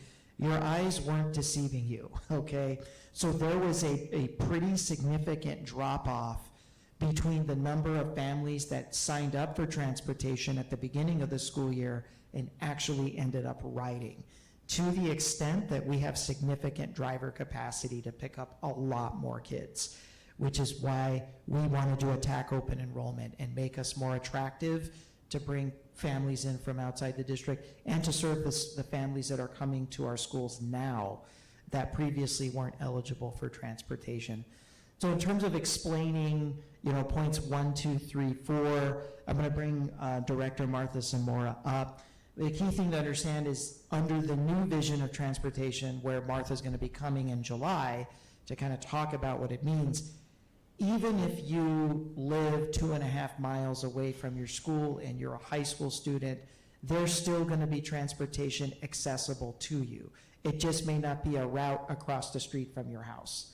It might be you have to drive maybe a block or 2 blocks or a couple of streets over to pick up a transfer. So I'll let Martha talk a little bit more about that. Thank you. Good evening. So the question about the reducing the mileage, this is the walk zone. So we are saying if you live within the mile to the school, that group is the students that are not eligible. They're like the walkers. So to answer your question about the stop, students that live within the neighborhood do get routed to a 1/4 mile from the stop. So their distance is not going to be a mile, it's going to be about 1/4 mile. For the open enrollment students, that will mean that there'll still be parent responsibility. In some cases, in many cases, we will have stops within their community, and then parents will have some responsibility of taking their students to a stop for open enrollment. But the neighborhood, I think this is where we're gaining from the elementary. In the K-8, we can only reduce it to the mile. If we reduce it anymore, we would not be getting state funding for those students. Thanks for clarifying. And so the 2.5 miles for middle and high school, those are at the lowest threshold? Those can actually be reduced to 1.5 miles. This is not something we are wanting to bring forward right now. With all the changes that we're requesting, we would like to see what happens, how many families are asking for transportation, and that may be something we can bring to you guys next year after we see our buses and their capacity. Because you think that if we reduce it, there might be too many people electing to take the bus? Absolutely. The TUSD bus? This change already makes, I believe it's about 8,000 students eligible for transportation just by reducing the walk zone for the elementary and the K-8. And then the open enrollment part of it is opening the eligibility to basically the entire district. And even if you're a student that lives within that walk zone, technically this governing board policy is saying that you are a walker to the school, even if those students find a stop that works for them, with this change, we would be routing them. So you're essentially would be saying that anyone in the district that was asking for transportation, if it's something that's available to them that works for them, they'll be able to take advantage of that. Right. I don't know. I would be interested in reducing it just because I've had several incoming high school students reach out to me wanting to take the school bus instead of the city bus. And I don't think it would be open to them at this point. And then just with some of the issues they and other people have experienced on our city buses, I think it's creating a condition where students either don't make it to school or don't want to go to school because it's a pain to get there, and maybe it makes them late as well. So I want to have as open access as we can to our school buses, because if they're empty, then it's a waste of resources. So this change is actually allowing any student in the district that wants transportation, if it's available to them, they can go ahead and choose that. Reducing the walk zone for the middle school and the high school students would mean that we would have to create routes in those areas that we currently don't have that. And I don't believe that we have the capacity with the current bell schedule that we have in place. So making additional changes would also mean, additional changes we would have to make for capacity purposes.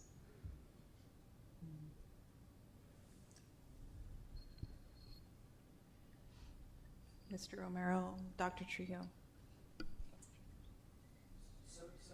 Clarity, because I don't want to get, I think points 1, 2, 3, and 4 get really confusing.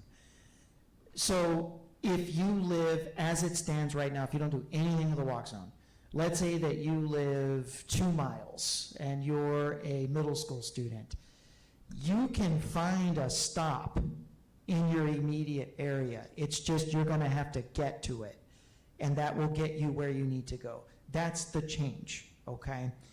If you reduce the walk zone, instead of having to get to a stop, which might be a hub stop that my parents might have to drive me to inside of that 2 miles, Martha's team now has to actually put a stop in your immediate vicinity. Like, that's the difference, okay? When you're actually adding routes because you're reducing walk zones, those become what are known as neighborhood routes, where they're gonna be in pretty much the immediate vicinity of a home, versus if you leave it as is, all of those families that are living in the walk zone and are deemed walkers, they're welcome to identify any of the nearby hub routes that could get them to school. That's what's new, right? That we're adding that in so that they can become immediately routed, as Martha says, or added to that particular route, getting them to school. I think that with what we're doing with elementary, and then also what we're doing with all of the open enrollment, yeah, I'm interested to see what that does, because I think that's a pretty big lift, I think, before we go any further. Ms. Shaw, and then Ms. Luna Rose. Well, thank you, Ms. Zamora, for clarifying, and same to you, Dr. Trujillo. I hope that this additional language and the reduction in the zone for K-8 will increase our ridership. And can you remind the public about how they can elect to take a school bus if they may have declined it already? Absolutely. So when they go through the registration process, there is a portion through the registration that asks them the question if they would like to opt in for transportation. They would go through that process and change it. They can also call 225-6262, and our customer service team can help them through that process. 225-6262. Correct. Okay, thank you. I'll also say that pending tonight's action, Communications has been working with Martha. They have a really cool graphic. They have a really good link that parents are going to be able to access via QR code. It's going to take them right into a map. They're going to be able to choose the route that works for them. Martha's going to be back in July to do a demo for everybody, so stay tuned. Like Michael said, this is just the policy, but Martha and Carla have been working very hard on how to stand it up. It's not stood up right now because we're waiting for this action. Ms. Luna Rose. Okay. Well, Dr. Trujillo stole my thunder. I was going to ask. So I would actually just like to move the item now. Second. The item has been moved by myself, or by Ms. Luna Rose, and seconded by myself. All those in favor say aye. Aye. Aye. Those opposed, motion carries. Thank you. Next is item 8.1, approval to purchase and implement the investment grade audit first phase of a 4-phase project. Dr. Trujillo. Yes, I'd like to welcome back our bond management, program management team led by Dr. Charlotte Carter to talk about the investment grade audit and what it could do for our bond program. Thank you, Dr. Trio. And greetings again. On May 15th, the Bond Oversight Committee did approve the purchase and implementation of the investment grade audit, the first phase of 4 phases. And so this evening, we have Damon Ballesteros that's going to give a presentation about this. Damon?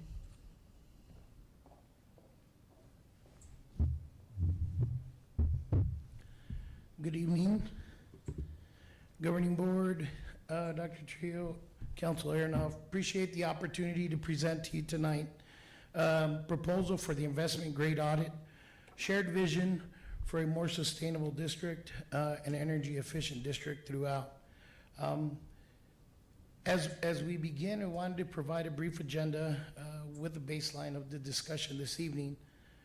With a brief background, the need, the schools impacted, the timeline, and the costs.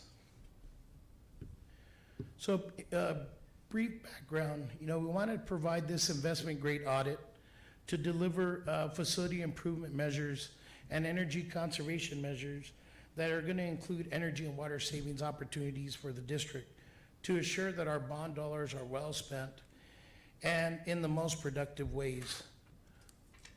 The information that we gathered through this building assessment audit will utilize this as a baseline facility assessment data to maximize the bond funds through multiple opportunities by increasing our energy efficiency, reduce our maintenance costs, and prolong equipment life cycles. The scope of work is divided into different services as identified on the screen there, specific with mechanical engineering, structural engineering, electrical engineering, HVAC large equipment design and development, energy engineering models and savings, building automation system design, gas metering, code compliance, water conservation measures, irrigation system development and conservation upgrades, energy and climate education career CT programs, insulation and building envelope, support the TEP applications for rebates and additional incentives with Franklin Energy, and design development and support for the Get the Lead Out program, federal program out there now. The schools identified here on the map are broken out by region.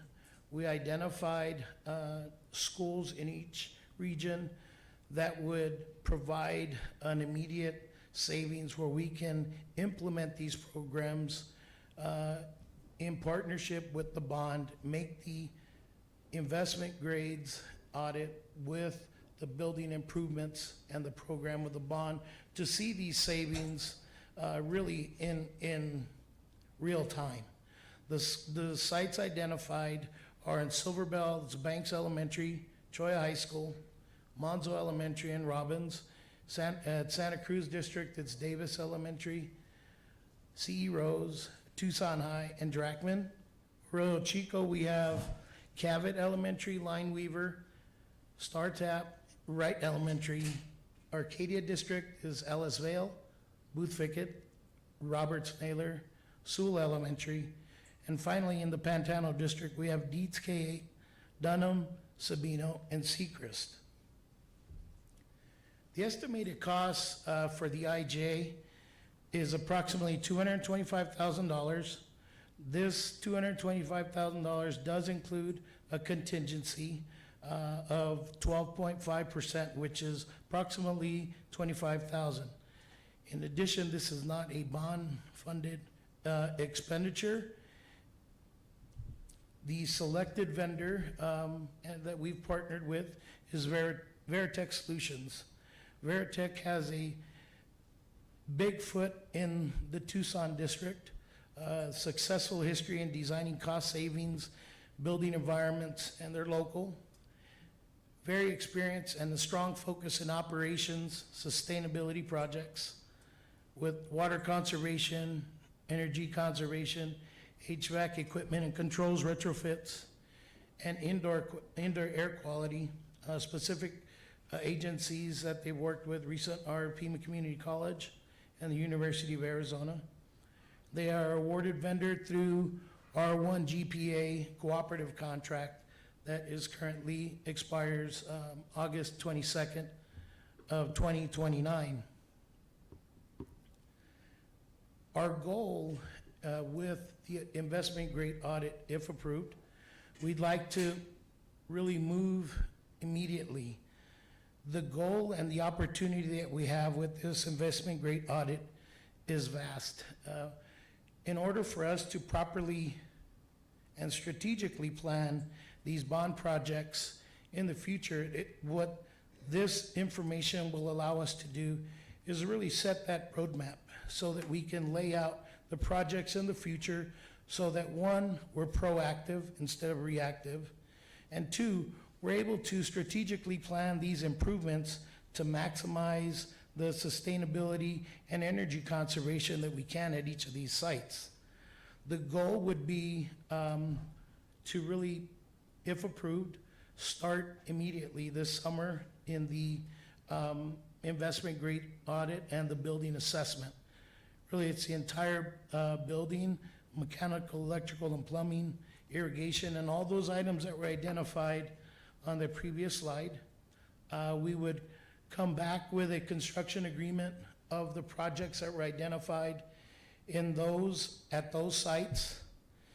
And it allows us to really begin to map what the future projects look like with the bond project in a forward motion. And it provides that roadmap for us to really be proactive in a sustainable climate, as well as provide these energy efficiencies sooner rather than later. It enables us to start trending these energy savings so we can come back to the governing board, come back to the bond oversight committee, show these savings, and really show the investment and what that return on investment looks like for the district. Phase one construction schools, we would look at probably to begin the winter of 2025 with the 15-month duration, and then a phase one performance review in 2026. Again, that would be a dynamic process. It's not static to where you just do it once. Dynamic, we're constantly evolving. All this data that we're getting back, all this data is going to be trended and presented, so this is an ongoing process. And then, we once we finish with phase one, the goal would be to come back and now jump to phase two, the next 20 sites. And again, our goal with the data is it allows the bond department to really forward map and strategically plan, as mentioned, how we're going to really provide the infrastructure upgrades that we need while also attaining the maximum sustainability as well as energy conservation at these sites. Do we have any questions? Governing board members, any questions? Mr. Romero? Thank you again, Damon. Quick question. So going back on Veritech, so this is a systems company, correct? Not like a vendor that deals with certain products? Correct. Okay. So just a couple questions on, we talk about the need, and it talks about, let me just pull one here real quick, building automation systems designs. Can you give me some examples of that? There's a couple I want to go through, but what would be an example of building automation system designs? Sure. Building automation system design is similar to what we're doing right now with our EMCS controls. We're able to develop these EMCS controls and install the EMCS controls at these various sites that provide us a real-time view of what the temperatures look like in each of the classrooms at each site, centrally located. So we're able to monitor real-time what those temperatures are with the actual thermostats that are installed in each site with a up or down temperature gradient of 2 degrees. And what that allows us to do, it allows us to automate the HVAC system at each site because we have a real-time view and we're able to monitor the temperatures at each of the sites, and specifically in those classrooms. Okay, before I go on to another one, I just want to, I talked to somebody at one of our schools here recently. It's Sam Hughes, teacher as well as principal over there. One of the comments from the teacher was like, does the district not trust us to, not want to be too cold or too hot? We only have a limited amount which should go up and down, but if they have an extra amount of students in the class where they need it a little bit cooler, that they don't have that. And the comment that I got back from her was, it seems like the district isn't trusting us. And then when I was talking also with a principal, since it is essentially a controlled, they had an event on a Saturday, and she was mentioning she had to contact Central on Tuesday to make sure that they had access to turn this on during a Saturday. But knowing the electrical upgrades in her building haven't been there, and this one system has continually gone down, where she felt if they were able to do it incrementally, small degrees started in the morning, a little bit later, till it gets to that evening event where they have the need, it ended up shutting on down the unit. They didn't have air conditioning in that space for their Saturday type of event. And again, I think you were also kind of talking about it with energy engineering. Are we looking at the load for some of these schools if we'll be putting these things on in? And I don't know if it's easy to compare this, we're putting Corvette technology, in an old 50s Chevy, because it is an older type of a building. No, again, great question. So to answer the first one, so what we tried to model in our facilities department with our HVAC specific is we want to provide a set point that is consistent with the Arizona State Department of Facilities. That set point is already set for the entire state of Arizona. Now we allow a fluctuation of 2 degrees, which is standard with the Arizona State Facilities Department, in fluctuation in temperatures in the room. And it goes back to the way the temperatures fluctuate. It goes back to what you mentioned earlier regarding the loading. So the loading is taken into account with basically the temperature sensor, because the loading accounts for additional heat that is in the actual room, depending on whether they come out during, a regular day. Early morning is different than after lunch break, say for instance. So that loading, the temperatures are accounted for in that thermostat. So the loading is basically the BTUs, or the heat that's being dispersed by each of the kids, is picked up in that thermostat, and that thermostat automatically starts to drop those 2 degrees. Okay. I know, give me an example of gas metering and code compliance. Sure. So one big thing with gas metering would be, once we connect to our gas meters, provide basically a sensor on the gas meter so that we know what our intake is on gas metering. By that I mean knowing how much gas is coming through into the site. The way we evaluate that is that once a meter gets set, we know what those fluctuation, when those high use points are and where those low use points are. So what we're able to do is then make changes to our system so that we make sure that on those peak hours, we're able to adjust so that we're able to allow more gas input into the systems, as opposed to constantly, running gas through at a certain pressure so that it's constantly moving. And what that meter does, it basically does exactly that. It allows us to meter the gas so that we're able to address those high points, but as well as, reduce them during the low capacity need.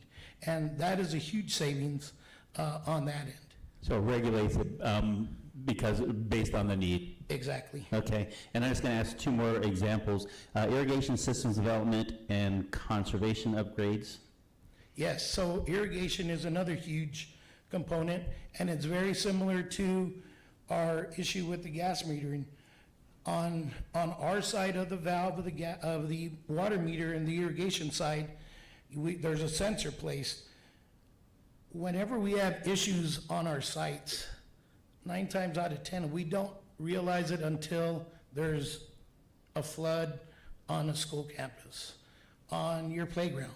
Well, with the metering, again, we're able to identify if too much flow is going through there. We know immediately, hey, there shouldn't be water going on here, and we're seeing X amount of gallons per minute that are coming through our meter. So we can now strategically plan ahead. We see that immediate, send somebody out to go assess, as opposed to waiting till you see the visual of a flooded playground.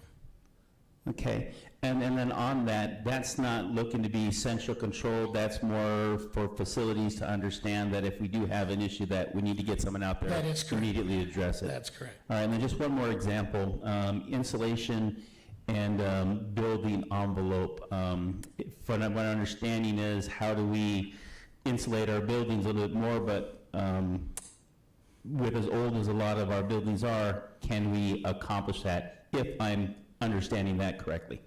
Yes, so with the building envelope, what we do is, that's going to be an independent analysis on each of the sites to see where we can gain some additional insulation efficiencies. And normally that's going to be obtained in your roofing attics, which are easily accessible, and you can hide the insulation so it's not visible. You know, we're fortunate that we're in a district with a lot of older schools, and many are in areas that are protected, if you will, by the State Historic Preservation Office. So there's very little exterior improvements that we can add to the exterior to make that building insulated a little better. The biggest advantages that we are going to see is in that roof attic, because as you know, heat is dispersed up. So if we're able to capture that and disperse it out through the vents, those are the opportunities on the building insulation, opportunities where we look at to take advantage of. By insulating more, it reduces the load capacity on our HVAC units, so they're not constantly running, and it reduces the energy overall.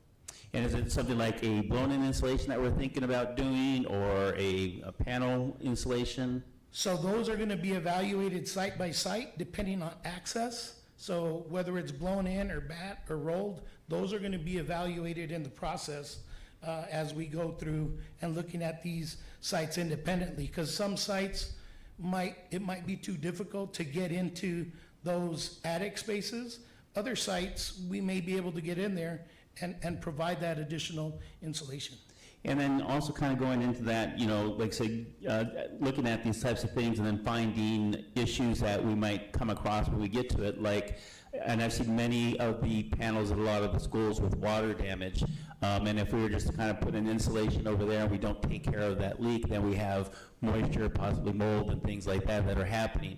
Are we looking at what we can do to account for those types of things on a need-to type of basis? I know you talked about 12%, you know, extra $25,000, but what are we looking for those other? Yeah, most definitely. So as a part of the actual billing analysis and the assessment, when they go in to take a look at those insulation opportunities, they're going to be taking off the drop ceilings. Those drop ceilings, as you mentioned, those are the areas where you see the stains on the ceiling pads.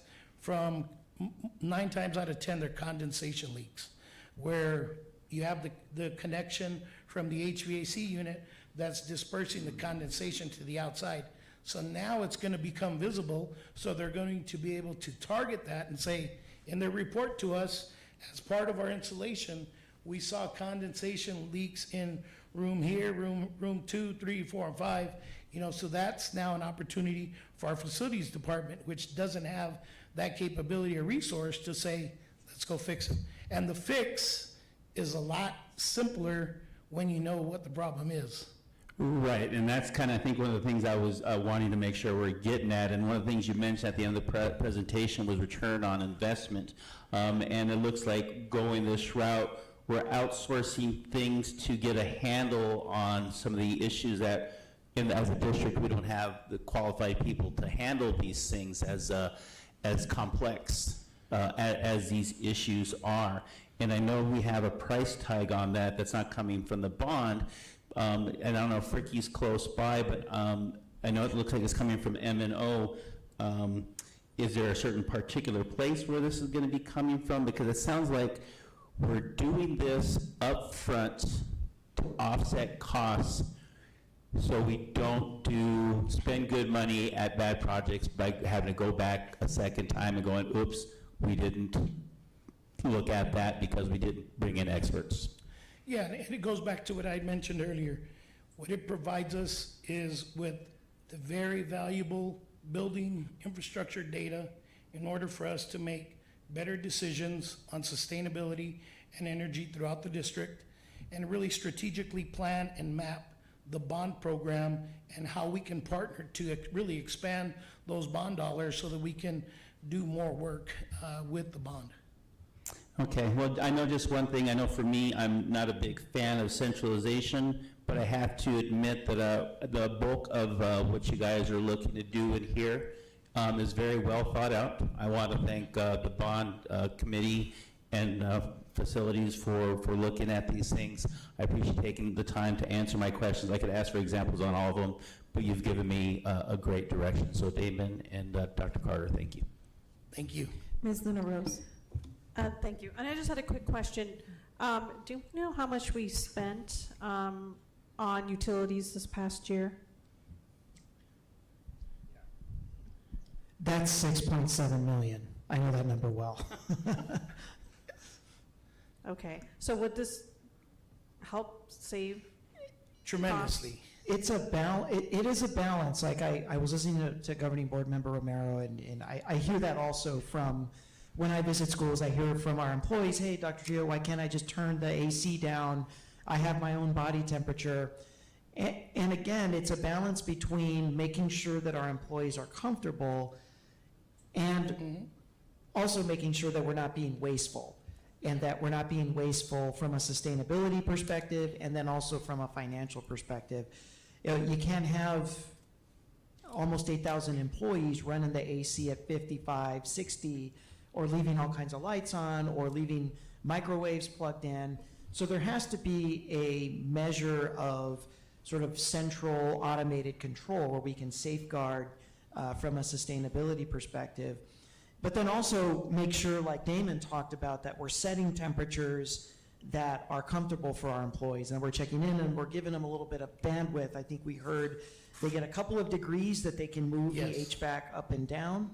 And I think to Governing Board Member Romero's point, and I know Tina could probably speak to it, the goal is by doing this at the front end, we realize cost savings at the back end by being more efficient, you know, from a power perspective, a utilities perspective, and certainly from a financial one.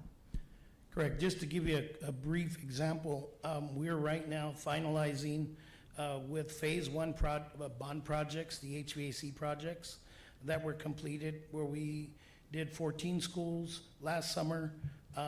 We finished around August timeline. We had the 14 package units that were installed, as well as EMCS controls.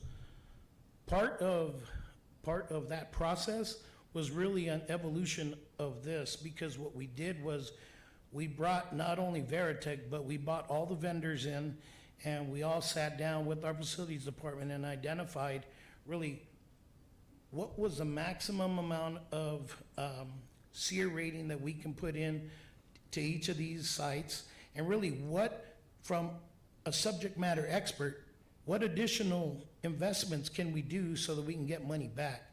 And some of those discussions turned into, you know, the occupancy sensors, for instance, as well as the return vents that we purchased with these units. Don't quote me on it, but the number that I recall, because they gave me a tentative number because they're still going through the full year, the amount of kilowatt savings that we had just at those 14 sites was close to 1.2 million kilowatts per hour. And they said that trended into an amount close to $600,000 just in savings, just in those 14 sites. So again, that's why it's, in talking with Dr. Carter, the importance of having the proper data up front in order to provide a better vision and really a strategic plan for us to really take advantage of those opportunities even more, as we move forward. Another example is our turf fields that we're installing. We're gonna really reduce the water consumption. So conservation of water is huge in an arid area that we live in. So we're really taking advantage, and we're gonna start to trend all this data so that we can come back to the governing board and really show realistic numbers that we see from year one when we started trending to where we are now, a full year picture. Okay, thank you. Sure. Ms. Shaw? Thank you for your presentation. So this first phase is for 20 schools at $225,000.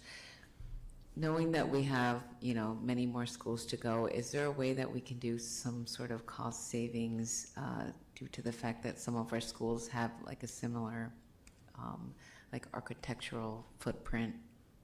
You know what I mean?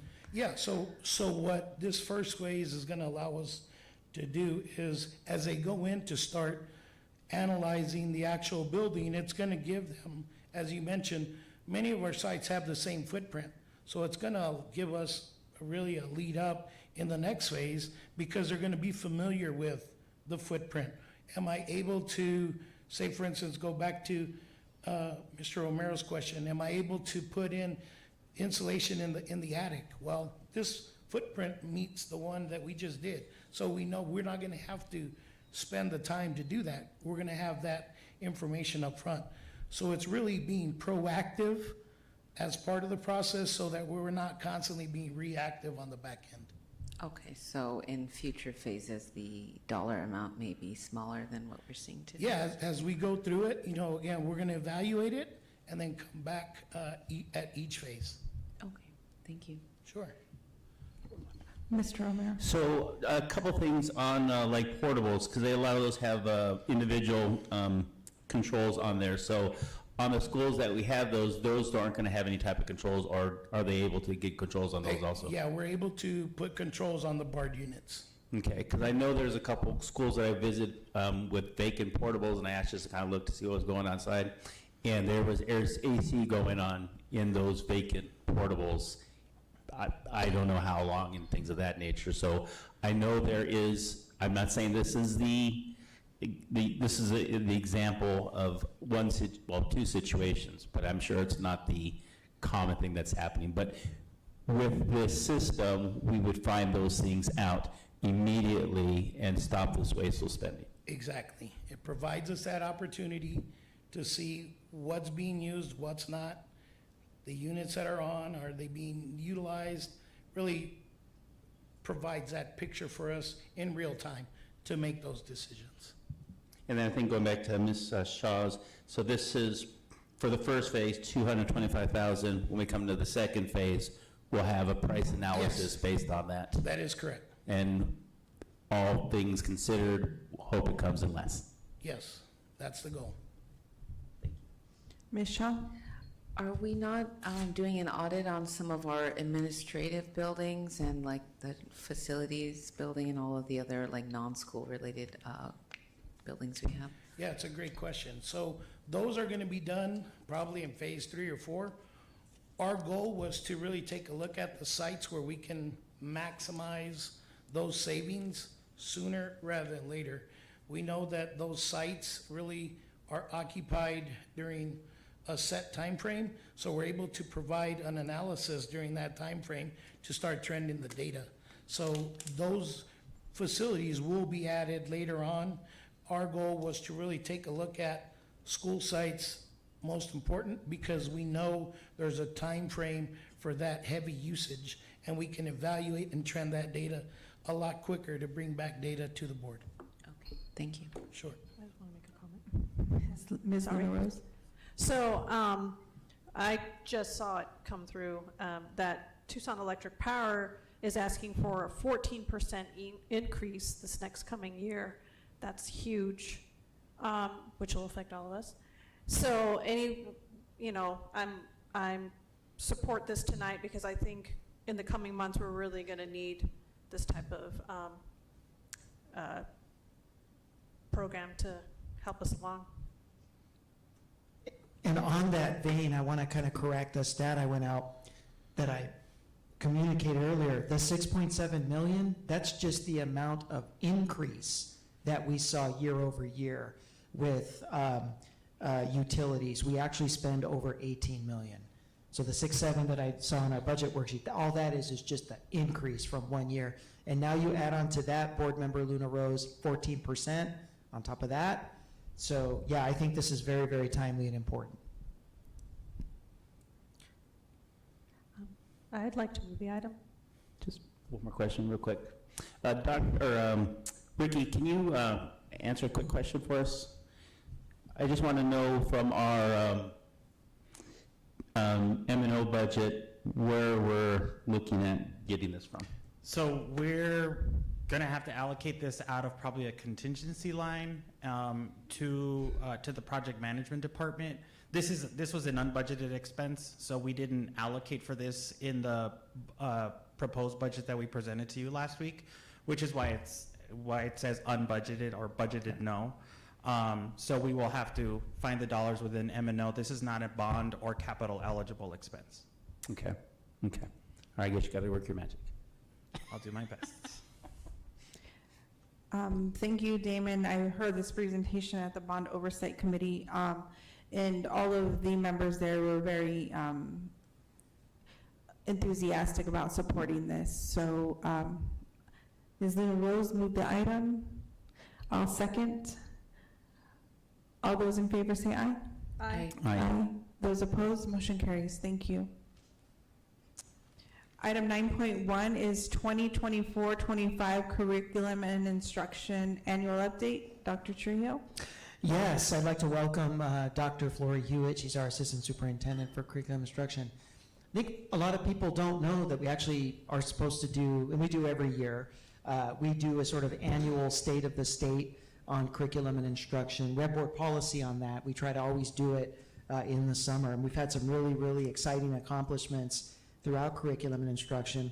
So I've asked Dr. Hewitt to put together just sort of a brief executive summary of where we've been this year and what some of the goals that we have going forward. Dr. Hewitt? Thank you, Dr. Trujillo. I apologize in advance for my voice. I caught something last week, so just bear with me this evening. So good evening, governing board members, President Ekstrom, Dr. Trujillo, and legal counsel. This evening, I'm excited and proud to present our executive summary for the 24-25 school year that just concluded. In the Curriculum and Instruction Division, we have many programs that we run, and that includes CTE, Magnet, Fine Arts, Curriculum and Professional Development. We have our advanced learning experiences, exceptional education, language acquisition, culturally responsive and multicultural education department. And with that thought, our vision and mission have been around, we are here to equip, inspire, and enrich the strengths of all of our learners with relevant educational experiences for lifelong learning. Our mission is to, every day, we strive to provide world-class education that's equitable, empowering, and inspiring for all of our learners. Our values stem from the strategic plan, and as you can see, we foster rigorous, relevant, and diverse educational experiences. We act with respect to ensure that there's transparency. We cultivate relationships to ensure a sense of belonging, and we also inspire creativity, curiosity, and we champion the inclusion of individuals by nurturing and celebrating their unique gifts and different points of view. So in terms of what our role is within TUSD as the Curriculum and Instruction Division, I wanted to just give us this little anchor. Really, our goal is to provide the instructional vision for our district by providing supporting structures, resources, and tools that empower our school leaders and our teachers to deliver high-quality instruction. That's really the overarching goal and our role as the Curriculum and Instruction Department. We lead and design a lot of our professional development training. We deliver curriculum materials and design instructional systems that support our many programs and practices across our district. Now, we don't directly supervise our school administrators, but we partner closely with our school leaders to support the implementation of effective practices district-wide. Our work is really rooted in collaboration, building our capacity, and ensuring that we are aligned with the vision for the district, ensure that our educators are equipped with what they need to help our students thrive. So with that said, these are goals that have been building year over year, and for this year we had 7 strategic goals in our department, and I will go through each one of them, but in a brief overview, the first one was to enhance our district walkthrough process. That's goal number 1. Goal number 2 was to develop a more intentional intervention approach that was focused on our students that are tested in grades level 3 through 8. Goal 3 is to provide a more clear learning pathway. Every month we meet with our principals on a monthly basis, and these are called instructional leadership academies. So we made it more intentional this year to ensure that we were building their capacity month over month with our principals. Goal number 4 is to develop intentional professional development that's in alignment with our district strategic plan. And I'll talk a little bit about what the Triple Crown focus areas are, because you'll hear that through and through every year as we get better with these areas. Goal number 5 was to launch the regional exceptional education model, and I'll go over that in a little bit.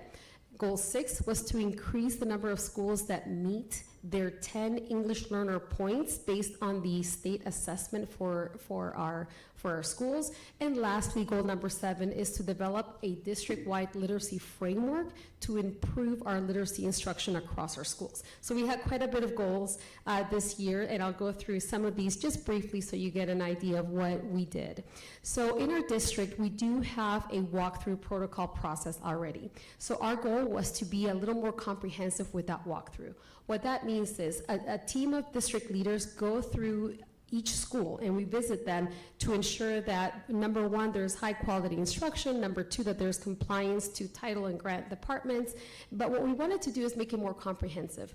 As you saw, there are many departments in curriculum and instruction, so we brought all of our department leads together to make one walkthrough protocol that makes sense and that provides our principals with comprehensive feedback and comprehensive support in how to move learning forward. So we did that walkthrough protocol this year. We developed it. We aligned it across different departments, and what it involves is a pre-walkthrough phase, during the walkthrough, a post and ongoing feedback. That way we ensure that we're monitoring our schools closely with the instruction.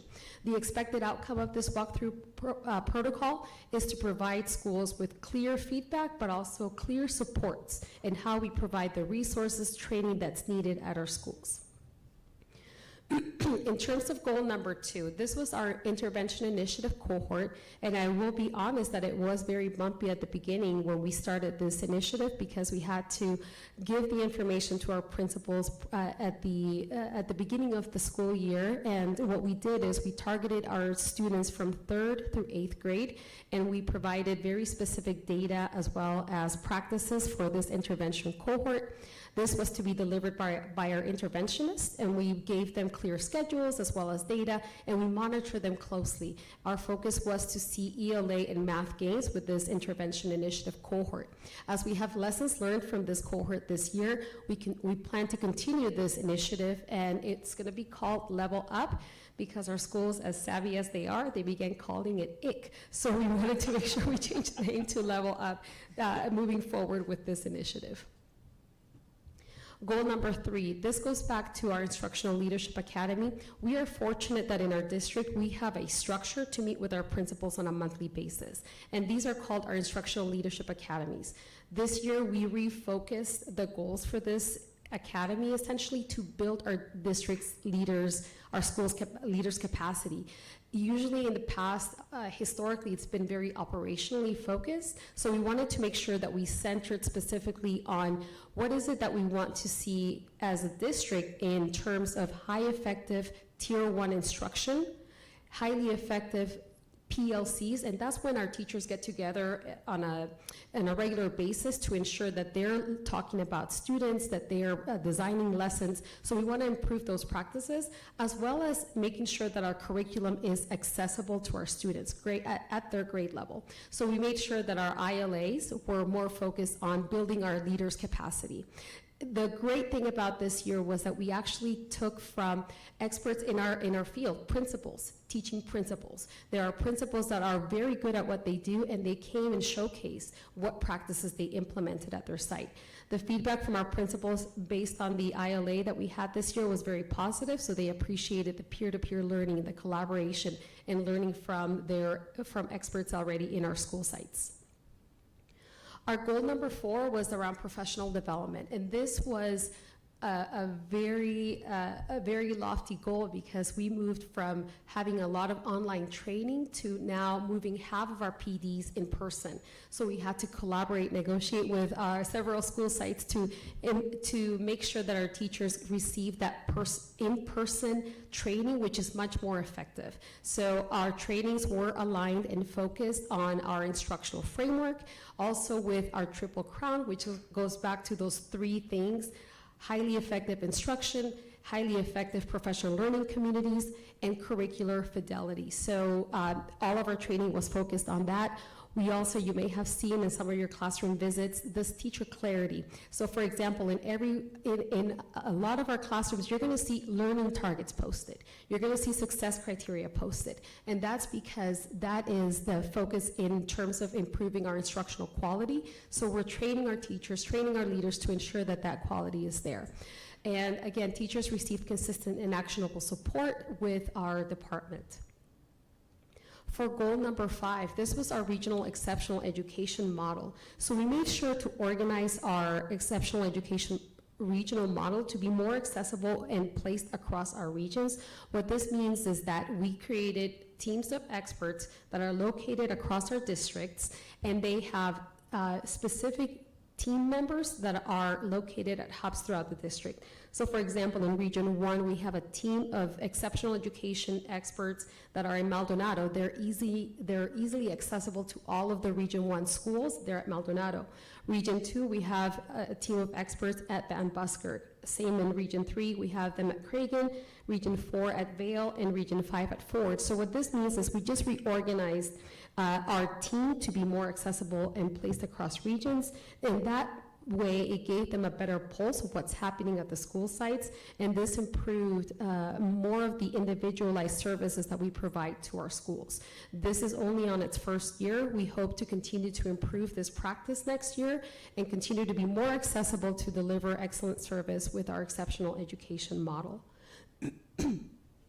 Finally, with our goal number 6, this is regarding our English learner supports. So one of the things that ADE, as every school gets a letter grade, one of the points that they get, or 10 of the points they get, are based on how many students are scoring proficient in their English, how they're reclassified. So they get English learner points. We want to make sure that all of our schools get their 10 points. Some schools are a little bit below, so we were very targeted this year in ensuring that our program, we did programmatic reviews and provided support training at the schools that needed that extra push to ensure that those schools can meet those 10 English learner points through AASA. So we make sure that we have focused professional development.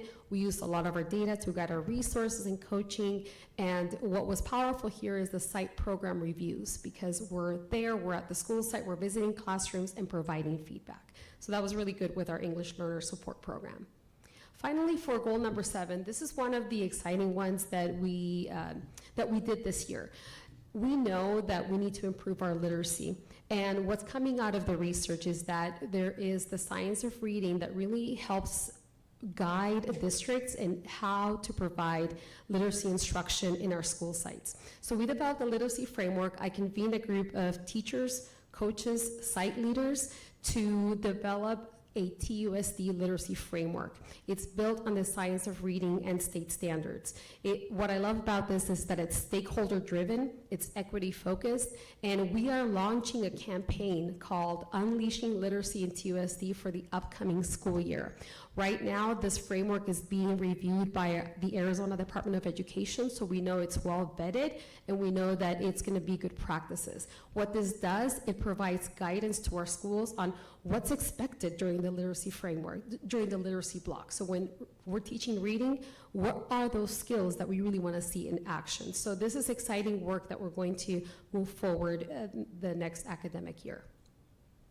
Additional accomplishments that were not part of the goals but was part of the work that we did. We are developing a family-facing curriculum, so all of our families will have access to see what students are learning at their grade level. So if you are a parent of a 4th grader, you can log into our website and you'll see what my student is learning in Q1, what are those skills, and it's easily accessible for our families. Also, our CTE programs, they were reviewed and monitored by the Department of Education. And actually, I got the numbers from Mr. Chuck McCollum. 44 out of our 60 CTE programs received a distinguished mark, and 16 of them were proficient. So that was excellent work from our CTE department as well. We expanded our multicultural professional development offerings throughout our schools. And this last one is kind of my baby, because we started it a couple of years ago in developing our own teacher development academy. This is a way to recruit teachers, and we just graduated our first cohort last spring. So this was something to be proud of. This is something that you all can be proud of as well, because we're the only district that's actually teaching these teachers on how to become teachers and recruit them for our district. So we had a cohort of 20. We have a new cohort coming in this fall. We have about 25 candidates that are going to be part of it. So it's very exciting work, and it's pretty unique for our department. So with that, I'll open it up for any questions that you may have. Governing board members, any questions for Dr. Hewitt? I have a question, or a couple of questions. You say that we can log in to see what our children are learning. Is there a way for us to log in to see how to do problems, like to help with homework, that type of thing? That's the intent. So what we'll do is we will provide a website that will have quarter by quarter what the skills are, and then resources for families to help support your student. Okay. That's the goal. That would be great, because I don't know new math, and she's basically teaching me, so I would appreciate that. And then how do teachers choose their PLCs? How do they choose their PLCs? Yeah. Typically, the principal creates the master schedule and allows for them to meet on a weekly basis. It is based also on the resources that the school may have. So if they have specials, they use that opportunity to meet and collaborate. And we know, based on the research, that when teachers collaborate together, that's really effective for instruction. Yes, Dr. Trio? Now, most of those teams are grade level teams. If they're elementary, so all your 3rd grade teachers, they're going to meet. And if that school, and again, it comes down to funding, if that school has a full-time PE teacher, those 3rd grade kids can go to PE, and all those teachers can collaborate. So you can see how powerful it is when you can add those electives in, and that's another reason why music and art and PE are extremely important. At the high school, it looks a little different. High school, most of the professional learning community teams are content. So instead of like grade level, you might have Algebra 1, there'll be a team. Geometry, there'll be a team. And then you go to language arts, freshman English, sophomore English. And the more time that a school can create for those teachers to collaborate and sync how they're going to teach the content, what kind of interventions they're going to implement when students don't get it the first time, the more powerful it is. I think I was at McCorkle, and a group of teachers were meeting because their students were in specials, so that was really great to see.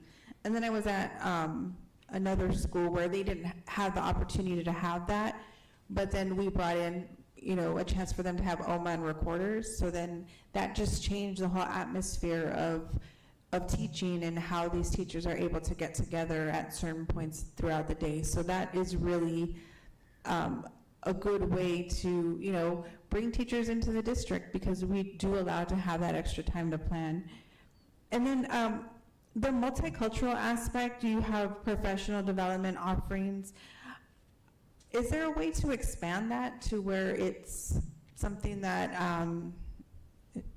that you have to do that? Because we do have a lot of, you know, diverse children in this district, and I think it would be great if they did see that throughout their career in TUSD. Yeah, so a couple of things. So our multicultural curriculum is embedded in our pacing guide. So what teachers will see in their instructional guidelines, it'll provide some options on what books you can include as part of this lesson or as part of this quarter, for example. We have a small team of 3, and we have expanded quite a bit this year in terms of professional development. Dr. Rodriguez has done a really amazing job in making sure that that's accessible. So based on the data, we're expanding that, so we'll look at ways at how else we can expand it. Yes, Ms. Luna Rose. Thank you. One comment and, well, one question and then a comment. Can you, I know you talked about a little bit, what is this Unleashing Literacy campaign? What does that look like? So what I'm hoping, ideally, in a perfect world, is we're going to be focused on literacy next year. As far as that's going to be the initiative coming out from curriculum and instruction, providing very clear professional development, but also very clear guidelines on what does a literacy block look like? What does phonics instruction look like throughout the day? How many minutes? In our framework, we have, here's an estimated number of minutes that you can spend on phonics instructions for our kindergarten ones. For our first grade, it's by grade level. So essentially providing guidance, what that literacy block looks like. A lot of our teachers already do a very good job. We're just enhancing our literacy because we know we need to improve in our reading. And so would this be, sorry, part B? Yeah. Done in like PDs and those sort of That would be the goal, conducted during professional development, and then, you know, it might roll out a little bit slow at the beginning because we're going to launch it. So what I want to do is pilot it in a small school where we can use our framework and see, okay, let's look at these indicators, but let's provide training first, what that looks like, and then making sure that it can then spread throughout the district. Okay. And then lastly, I just wanted to make a little shout out to Mr. McCullen over there. He's in the corner. I know you mentioned him later. Congratulations on all the work that you do for CTE. Yeah. Thank you. Any other questions for Dr. Hewitt? Ms. Shaw? Thank you for the presentation. Piggybacking off of Ms. Luna Rose's question about the literacy goal, I know recently the board approved like a whole new literacy curriculum as well as other curriculums in other subject matters. And you touched base on this a bit, but what are we doing to help the teachers, I guess, implement some of the new curriculum that we have purchased recently? Yeah. Absolutely, and that's professional development. So our first 2 PLD days, I know we started in the spring on training that new curriculum that you all approved, the phonics curriculum. We started in the spring. For those teachers that didn't get a chance to finish in the spring, we're gonna go ahead again in the PLD days and continue training. That needs to be part of our priority. So. Okay, because I spoke to one teacher at a middle school who said that she got like some of the science workbooks or textbooks rather late, like after she had done her lesson planning. And so, you know, I don't know if that was just a fluke or whatever, but are we preparing all of the grade levels to implement the new curriculum like in a timely manner? Yeah, absolutely. So we can make so typically every year we purchase, in fact, last week we purchased the renewal of consumables. So starting July 1st, we'll be distributing as many materials as we have, but we absolutely try to be as ready as possible with all our material distribution by the beginning of the school year. That's priority number 1. There could be some bumps along the way just because either there's delays in shipping and all those pieces, but we do try to get all of our materials in time for our teachers. Okay, and then with some of the, like the goals as far as like constant check-ins, are teachers given the opportunity to weigh in on some of the new curriculum that we purchased? One teacher had like told me that like some of the workbooks they weren't really using much of, and like even with my own daughter's workbooks that she brings home, it is a significant amount of paper. And growing up, I really don't recall the use of many individual workbooks per student, and so I guess maybe that's just a new thing in education. Rather than having one textbook, they have things that students can work in rather than answering questions that are in a book. Is there a way for us to kind of audit the curriculum or the workbooks to see if, are these really being utilized? If teachers are only using 10 pages out of a workbook, maybe just purchasing a textbook would be more advantageous for us. So as a former teacher who used those old textbooks, the anthologies, they would be trashed at the end of so many years, right? And kids would write on them and so forth. The great thing about the workbooks is that a teacher is able to look at, let's say we're doing a reading, and they can use that reading, and the students can annotate with the reading. You can really engage them in, okay, let's go through this paragraph and use some comprehension. So you can take notes, and this is how you can answer a question going back to the text, so the kids are able to touch it, feel it, read it, and then that's really good for just instruction in general. As far as maybe not making it through all the workbooks, then we do have a pacing guide that gives them guidance, but there could be, of course, there is variability across the implementation. Okay, thank you. I think that's it. Thank you, Dr. Trujillo. Thank you, I appreciate it. Dr. Trujillo, next is future meeting dates and agenda items. Yes, we'll be away for a few weeks. Our next governing board meeting scheduled for July 15th. Biggest item on that agenda is going to be the adoption of the budget for 26, your fiscal year 26 budget. That will include maintenance and operations and desegregation. That will feature a public hearing as you vote to adopt the budget. We will bring our fee schedule back as requested, because we have to, because you're going to be doing a budget. So if you're going to do anything with fees, we should have that item right before you look at your budget. Transportation will be here, and we'll have more details on some of the items I talked about in terms of what parents are going to see as they choose their routes, the new map, the Here Comes the Bus app, so we're looking forward to that. And then GATE, Advanced Learning Experiences, will be back for its follow-up item. So we'll be busy on July 15th. Governing board members, any questions? If not, this meeting stands adjourned. Thank you.